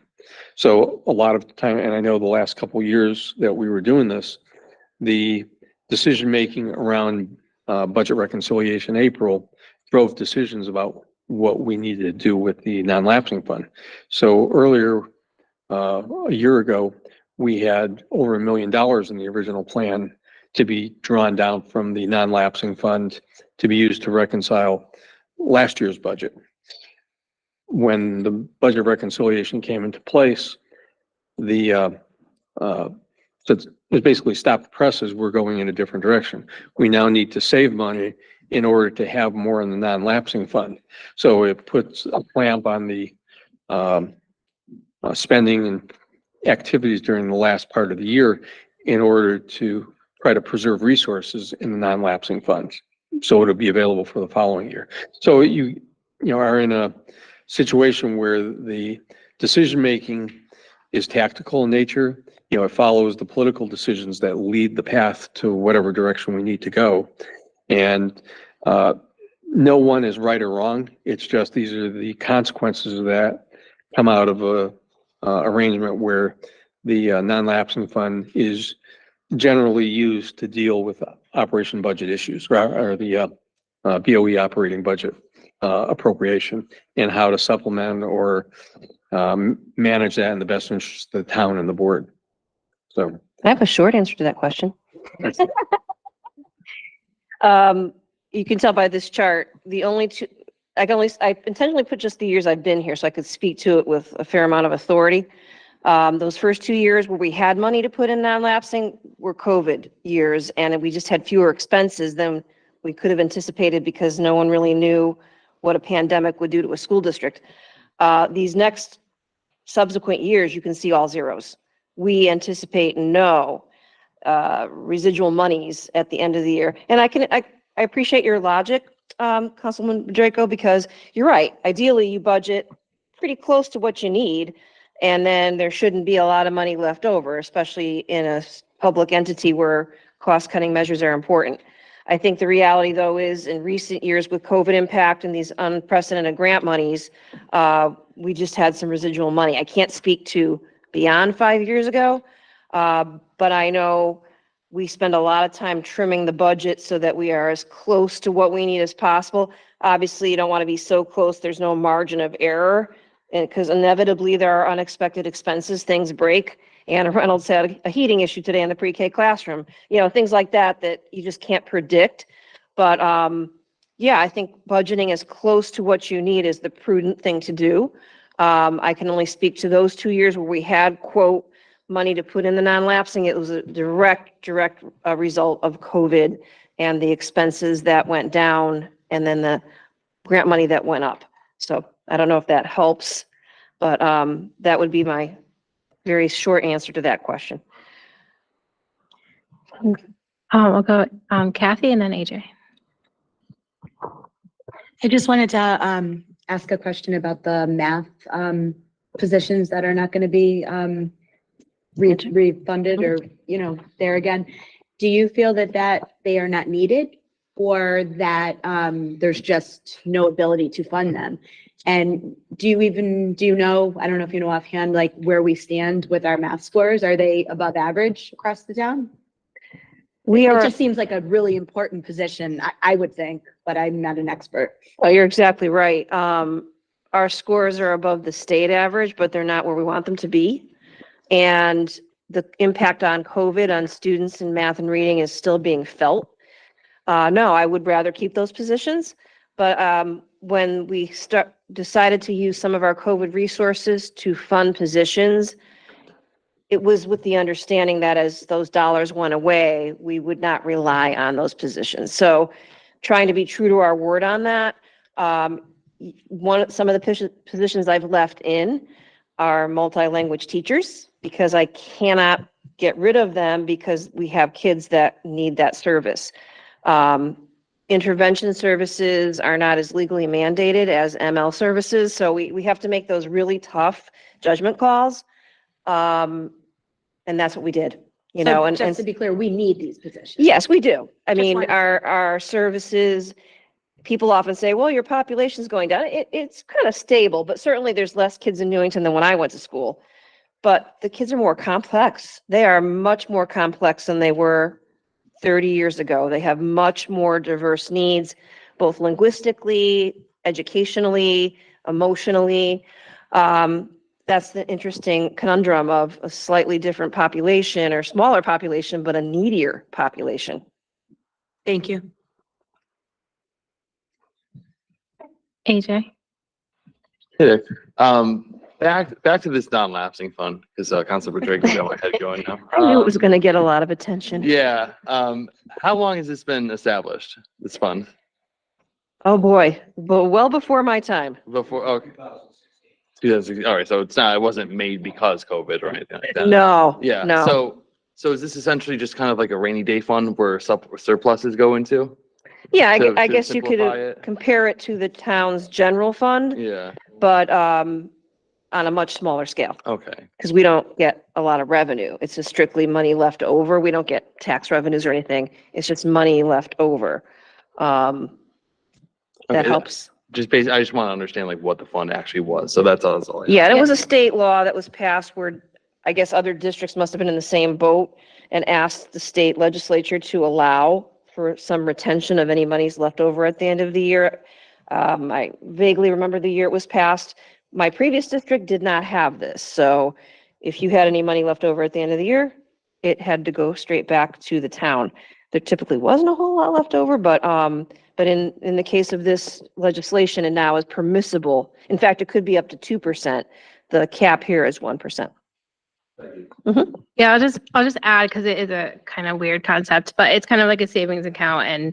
And over the last 3 or 4 years, we've had to use the money that's in the non-lapsing fund to balance the budget, because it was part of, budget discussions last year and the year before, like, at least when I was here, using, we'll offset the budget ourselves using the account, but then the next year, we didn't in our base, we didn't cover the 2, 3, 4% salary increases, so that's why every year we say we used non-lapsing last year, but it's not in our base budget. So now we've got the accommodations for the salary increases the prior year plus this year. And if we use non-lapsing again, then we've got more to make up for next year. So it's kind of, Jessica brought up sustainable budgeting.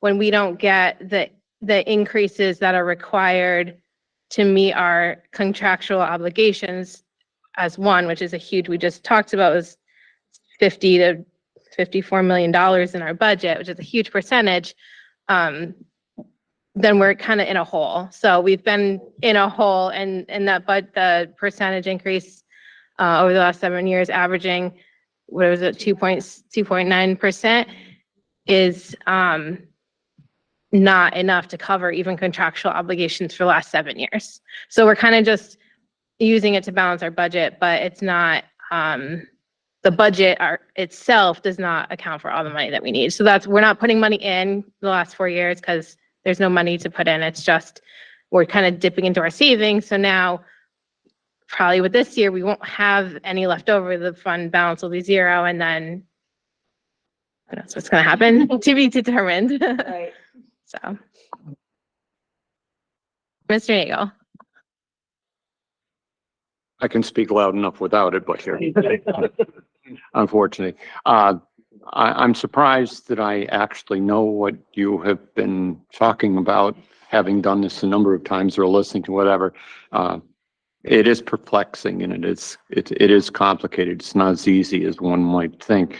I realized someone asked earlier, I think Councilor Rada, that could we have a copy of what you're presenting right now? I realize some things on those charts, for lack of a better word, are written solid. This is the way they are.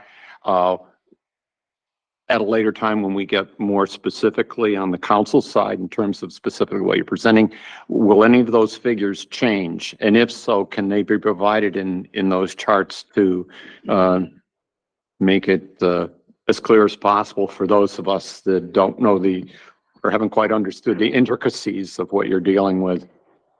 And I have another question later. Go ahead. But I'll answer that one. Yes, many of my headers say cost estimate. So my hope is, and I bet it is your hope too, that they go down.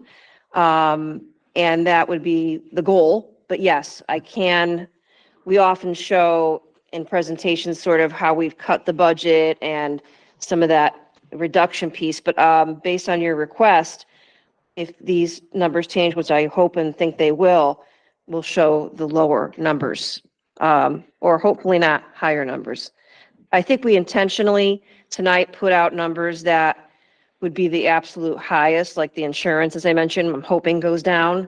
Today that we didn't get a favorable report, but there's still time yet for that to go down a little bit. And we keep looking at ways to reduce other expenditures. So yes, the short answer, I guess, is a yes. Okay, if you could underline what has shifted one way or another, or somehow make it clarified to us to make it somewhat simpler and understandable when we get to the intricacies of what we actually have to do. You hinted at my next question I was going to ask about, we are self-insured, and every year that presents a question that comes in with budget, especially since how much of the health benefits are going to be used on your side of the budget table, so to speak, or not. I know it's early, but I'll ask it anyway. Are there any projections as to whether there'll be funds coming back or not coming back? And might you just talk, even though I know the answer, about when you would know that and how that's applied or can't be applied if indeed there is a surplus? So, there is reason to believe that that estimate's going to go down, but I think what you might be asking about is the health benefit credit, perhaps? Yes. Boy, that's complicated. I can explain it, but I think Lou would do a better job.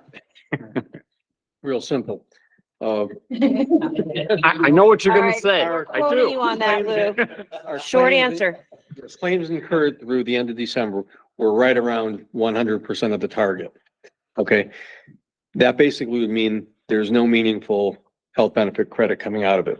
Certainly, if good fortune strikes over the next 3 months where positive claims history occurs, there will be the possibility of a health benefit credit.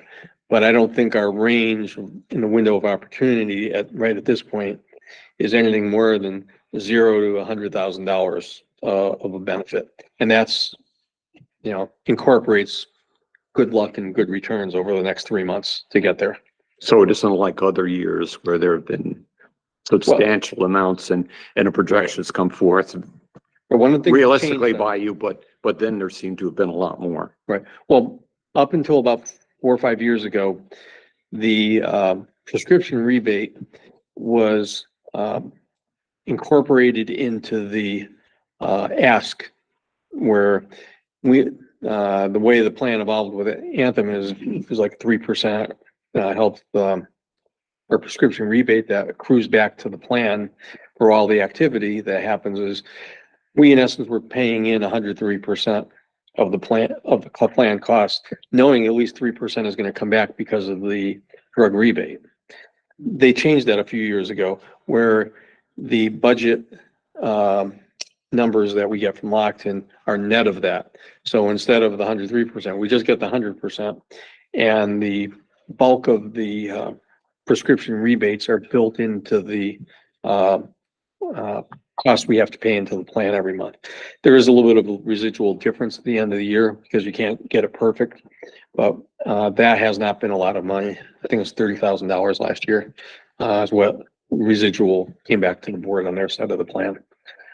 So that change really tightened it up nicely because it was forcing the town to over budget for something that you knew you would get a credit back in the structure of the agreement or how health benefits is managed, give that back to the Board of Ed, period. So this corrects it where basically you're now down to just budgeting 100% and you get a true read of how operations went for the year. In the last couple of years, it's been much tighter on the health benefit credit. I think it was 150,000. Past 2 years, it's been very small. Yeah, right. So the volatility has been removed from that. Yep. So that's good for everybody. It doesn't is. create the contention of, we know you're going to get $1 million back. Well, that's not going to be the case anymore. So there's nothing to be, there is no little magic pot of gold at the end of the rainbow that we're going to be able to get. That's all been taken in the upfront budget ask, and you're budgeting down net on that. Okay, thank you. Thank Ms. you. Weaver and then Mr. Sharma. Yeah, I just kind of wanted to hop on that because I think one of the things that's been a discussion in the past few years post-COVID was kind of the MOUs that we've been doing. And candidly, I haven't been a fan in the sense that I don't know if it's a sustainable thing. We've kind of used it as one, and I give full props to the former mayor and former board chair for being able to come together and negotiate these types of temporary patches, but I have viewed them as temporary. So I kind of just want to put out there that type of thing, if that's going to be a thing or not. And I guess with the type of health benefit credit, we used to do an MOU on that. I think in 2021, 2022, we did that. And just curious to, that's probably not applicable this round, just given the amount of it, if that's correct, Lou. Right. Thank you. Mr. Sharma? Just a quick question, since we spoke a lot about going after state grants. I know there was a grant for, I think, roofing, and I don't know if you can answer it or Mr. Liu, but why, I know there was a grant for roofing, and I think I did speak about it in the meeting then. So why did we not go after it? And, that could have saved our town, a whole bunch of money, so. Okay, I can take the question. Okay. The state supports grants for roof replacement work when the roof is more than 20 years old. But like anything else in the state, it comes with a lot of strings attached. The design requirements, in order to get today's grants are meaningfully different than what they used to be. You know, roof pitch was always one of the biggest considerations, that they don't want flat roofs anymore. They want roofs with pitch in it. The regulations that were in effect, say 30 years ago, required between 0 and a 1/4 inch pitch per 10 feet. You know, that type of you just have a little bit of an angle to it so the water will run to wherever your drain spots are. They increased that to a 1/2 inch, so basically doubling the pitch requirement. So that makes the roofs much higher, so you can see more of them from the ground level, which isn't really part of the equation. But if you can think of all the equipment and piping and infrastructure that is on the roof, all that needs to be removed, redesigned, repositioned, repiped, redone to just put it back in place on a roof that, instead of it being right here, is now right here. So that extra 1 or 2 of height that you have to build in to get the pitches to their satisfaction was extremely expensive. When I was working with Town Manager Chapman a couple years ago on this, the pricing I got through public bid for doing projects for one section of the high school roof was almost $500,000 for about 10,000 square feet. So it's close to $50 a square foot. By going the route of saying we're just going to replace as is, we could get it for $20 a square foot. So the value of the grant was completely eliminated at 50%. So Mr. Chapman made the decision, we're going to forego the grant, and went and worked with the town council building the appropriation to get the high school roof done in its totality at that point. And on a net cost basis, I'm sure it was less costly than trying to do it through the state program. Thank you. Are there any other? Oh, yes, go ahead, Mr. Oh, and Anastasia, I saw your hand up online. You can go after. So, real quick, I wanted to address the assistant superintendent, which I thought he had a great answer for the mayor's question, because it sounds like he wants to continue to put competency over the very fluid word of equity. And I think I think everybody could agree in this room that whether it's you're getting on a plane in the pilot or you're going into the operating room, you don't care what the person looks like. You don't care what they identify as. You want the most competent person in that room or on that plane. And I just hope we continue to put competency over some other nebulous identifiers. Thank you for that. And I don't even know if it sounded like you were certainly saying, look, we need to continue to have competent people regardless. And then I just have one quick question, and I don't know who could answer it. If it could even be answered, it's probably just a no. Are there any funds either through the state or through Newington for parents who are Newington taxpayers if they want to homeschool their children for school supplies? No, if you choose to homeschool your child, you're on your own. That's pretty much what it is. Thank you.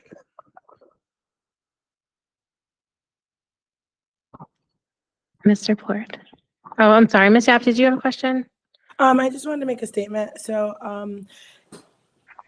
I wanted to say that I hope that we can, work together continuously to explore the different grant programs. I know Sam and I have both been on the finance committee for a while now, and I just hope we can work collaboratively with Mr. Jacomowitz and maybe Sonia and Dr. Brummett in regards to ensuring that these grants are obtained, because we obviously want to ensure that, the children get everything we need, as well as, the school. I am aware that there are stipulations that legislation passed in regards to, based on construction grant allocation, that we have to work with the town. I can, see by today's joint meeting that I'm ecstatic about that, it's going to look great that we can work together, but I just want to really ensure that we're taking advantage of these grants. So that's just something I wanted to state, because there are so many. I mean, we hired Sonia for a reason. I just want to ensure that we're utilizing her and that we continue to work together on that. Thank you. So I'll just comment. I think Sonia works kind of per application she does with the town, right? And this consultant, right? So, and I know Dr. Brummett has consulted with her as well, but also the superintendent's office does apply for a significant number of grants all the time. So perhaps maybe for, maybe not next meeting, but a future budget meeting, we can just get an overview of all the grants that you are applying for, have applied for, or that we have. I think that was in the budget packet last year anyways. So I think we'll see that money's not being left on the table. I think you can speak to that. We'll make sure that's included in our budget presentation this year, as well as a reminder as how it's included in the capital ask, which would then allow us to apply for that grant that has been referenced by Ms. Yap this evening. Thank you. And Mr. Fleur, do you have a question? Yes, yeah, thank you. Just two quick questions. I'm just thinking of other things to ask while we have you, in this presentation has been very helpful. So thank you. And I'm sure this will be the first of many to come. But I'm just curious around security and security costs. Looking a bit further out, have those kinds of costs changed dramatically for our district over perhaps the past 10 years or so? And then I'm also curious, and perhaps this is more directed at Mr. Farisi, but does the district do any kind of climate survey for teachers, for students with regards to how safe they feel in the space, perhaps also parents, how safe they feel sending their children to our schools? Just those two questions. So I'll address the safety expenses, and then I'll ask Mr. Parisi to talk about our survey protocols. We have spent a lot of money on security. When I arrived here, we had not yet developed sometimes they're called man traps, secure vestibules. That's where a person comes to your school and they can't get in without passing through two doorways. Now all of our schools have them, and now Anna Reynolds does too. It's done. And so all the schools have them. One thing that I am leaving in the budget that was a COVID expenditure is security guards at our elementary schools. Parents reach out to me all the time about how much they value having a security guard at the elementaries. Prior to COVID, we did not. They were ironically hired to help oversee the isolation rooms, which obviously are no longer needed, but now they are part of the school environment and frankly have provided tremendous security value on a variety of levels. And any capital expenditure, many of them are around security, because you don't go by more than really a few days or a few weeks without a school incident where there's some loss of life or something tragic. So we spend quite a bit of time trying to plan to avoid that, but also tightening our exteriors so that they are secure. And honestly, the John Wallace project is all about security. So yes, there have been resources spent, and I applaud the town for their support of that, especially in the John Wallace project, because that's really when we talked about it and prior to the referendum, that was very clearly supported.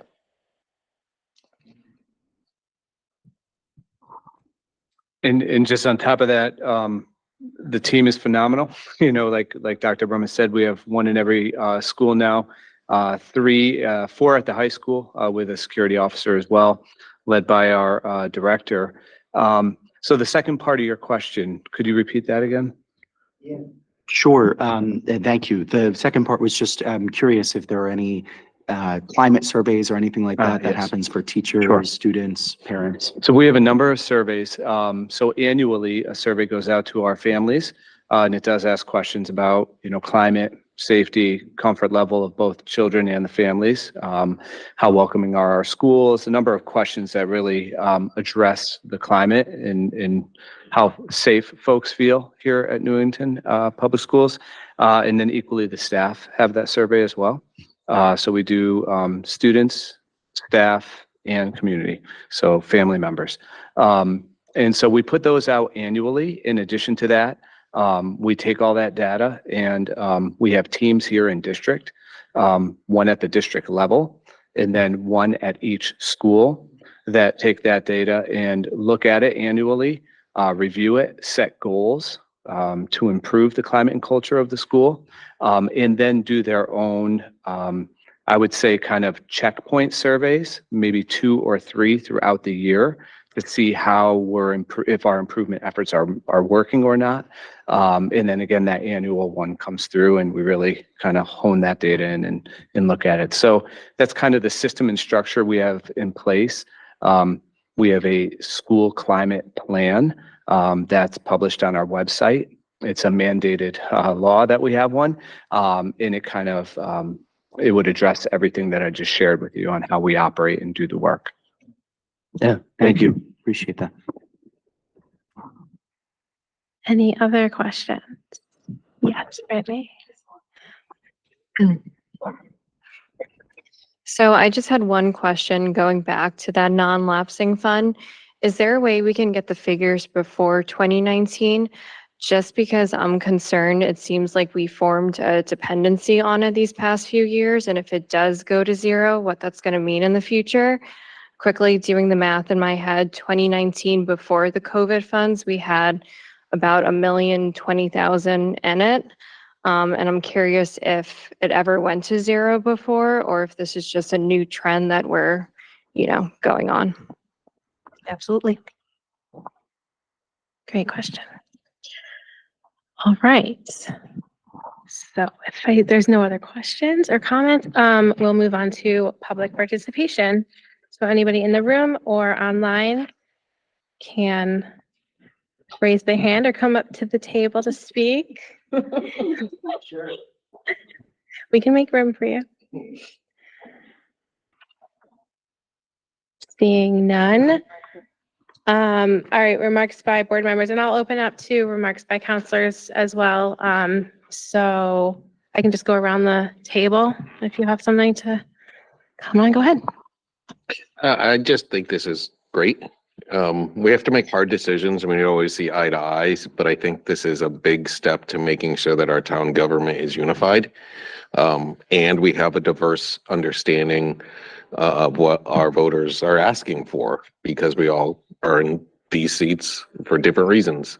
So I'm really appreciative that we all made the time to be here. Kind of squished into a small room, which is actually a big room. But I think that means a lot to me. Prior to being an elected official, that's something I wanted to see as a citizen of Newington, and it's nice to see it come to fruition. And I also did not know that Newington was one of the best schools for music education, which is fantastic because unfortunately I'm missing my daughter's concert at John Wallace tonight. But I'll catch the stream. It's being recorded. Yeah, she made me promise that I would watch it as soon as I got home. But I just wanted to say thank you to everybody here. This is a good step, I think. What Sean said. So I think I want to quickly thank everyone, especially the mayor, the town council members for coming by, and also just for the record, we didn't go through this last year, so we are open and we want to have an open dialogue. So, so once again, thank you for coming by.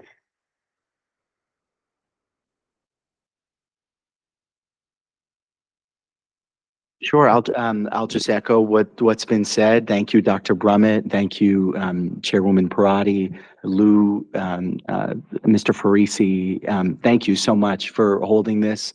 Echoing what Sean said, yeah, this is exactly what we all want to see as residents, regardless of how we show up in these spaces. So it's really exciting to see, and definitely a lot of thought-provoking discussion was had tonight. A lot of questions I still have that we'll continue to discuss. So really looking forward to that continued dialogue. So thank you again so much for holding this space.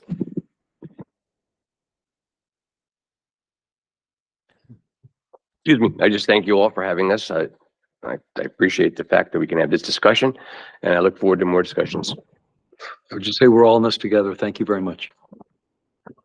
Again, echoing what has already been said, I also, maybe this serves as a model for other residents who may hear this or see this, and that we have additional public participation, which is always welcome.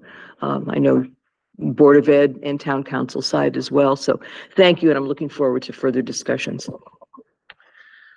Yes, again, I think on both sides of the Board of Ed and the Town Council, we're going to have to make some pretty tough decisions. And we're not going to get 100% of what we want on both sides, but I think, looking around the table, I know everybody's going to do the best they can to make the most of whatever resources we do have. I mean, no one's going to get mad at each other or whatever, but I know there may be some disagreements, but I think it's all in the best interest of the town and how we're moving forward. And I guess there's a birthday today.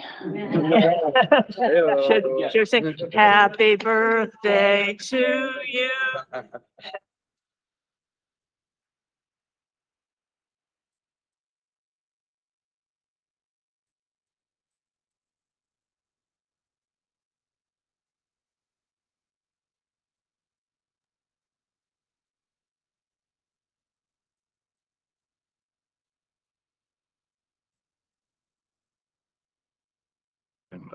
Thanks for the invite. I'll see you at the next one. Yeah, thank you very much. I think this was very informative and I do look forward to working together. Thank you very much also for organizing this. It's good to see we now have a basis to work with in terms of the Board of Ed and the council, and at least somewhat of an understanding on our part as to how difficult it is and how it works. So once again, I appreciate it. I know we all do. Thank you again. There you go, sir. What Dave said, what everyone said, what Sean said. Dr. Brumman, Madam Chair, thank you so much for inviting us tonight. We're really, really happy to be here and grateful to participate in this process. It's really, really important. As Councilor Draco said, we have a tough job ahead of us, but I'm glad we're at the same table working together, and that's the best path forward. So thank you again for having us. Grateful. Just like to echo what everybody said, I think we need to continue to be very transparent between the council and the Board of Education, because we're not going to have the same decisions.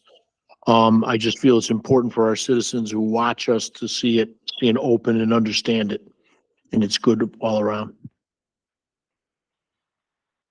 I want to thank you all for making time to join us. I'm so excited to actually see you all in the same room. Two things that really strike me. Cooperation, the spirit of cooperation in this room is inspiring, and it only gives us something to build even more upon, and I thank you for that. The second is open communication. I feel really like we're in a good space where even though we may have differing opinions, we're in a really good place to discuss them in a way that helps all of us move forward. And when we work together, we all know that our schools and our community thrive. And so I appreciate you coming, and thank you, and look forward to working with you more going forward. Thank you. I got two now. What Sean said to the 14th power now. I think it was a great starting ground. I think a lot of wonderful questions were asked, questions that made me then think and say, wow, I didn't think of it like that. Let me dig into that more. And there's more research we all need to do. But I think this was a great starting point, and I look forward to more of these. And 5 years in, and I had not had a singing at the table yet. So that was joyous. And I was like, oh, we usually start these go arounds with, like, I always say, oh, this is like Love Fest for Everyday Heroes or something. Like, everyone gives their love. But I really am loving this, because I think it's one of the things that, to everyone's point, it gives transparency, it gives accountability to all of us here, accountable to one another and accountable to our community members. But also, I just want to say thank you to all of our council members for not only attending, but also engaging. Your meaningful engagement means a great deal, because I think, not that this is unprecedented, that's never happened, but I think just in the past couple of years, obviously, during COVID, it was very difficult to come together in general, just physically, but just in the past couple of years, it's somewhat maybe been perceived as an adversarial relationship. And I think this does great deal to just represent that it is a collaborative relationship, and that despite the challenges that we face with special ed costs, with all these other things, with unfunded mandates, and a whole list we just put out, a whole slideshow we just put out of things, I feel that we can view those as things we're tackling together, and not necessarily our fight and your fight. It's a together fight. So thank you. Ms. Yap? Thank you, Jessica. That was beautiful. I just had to say that. I'm really excited that we were able to work together.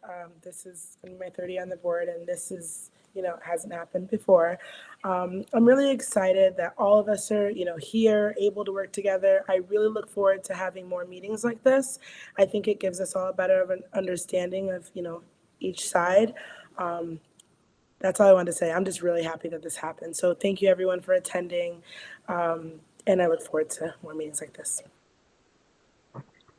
Thanks. And yeah, it's just great to see everybody. Definitely appreciate the communication, the engagement, the questions, things to think about. And thank you, Dr. Brummett and Lou and Mr. Parisi for putting together this this presentation. It was definitely a lot of work and above and beyond the budget that we're going to see in 3 weeks. So spoiler alert, you're all invited to come view Dr. Brummett's official budget presentation to the board on February 7th. But yeah, this is, I think it just really sets the stage for what we're working with, and definitely the fact that all of you showed up and engaged so well. I think it's going to be a good budget season. Just open communication, transparency, like Mary said, and look forward to seeing where we go with this. So thank you. And Motion to adjourn. Second. Any discussion? On favor? Aye. Aye. Motion adjourned. Or motion adjourned, meeting adjourned. Contest. I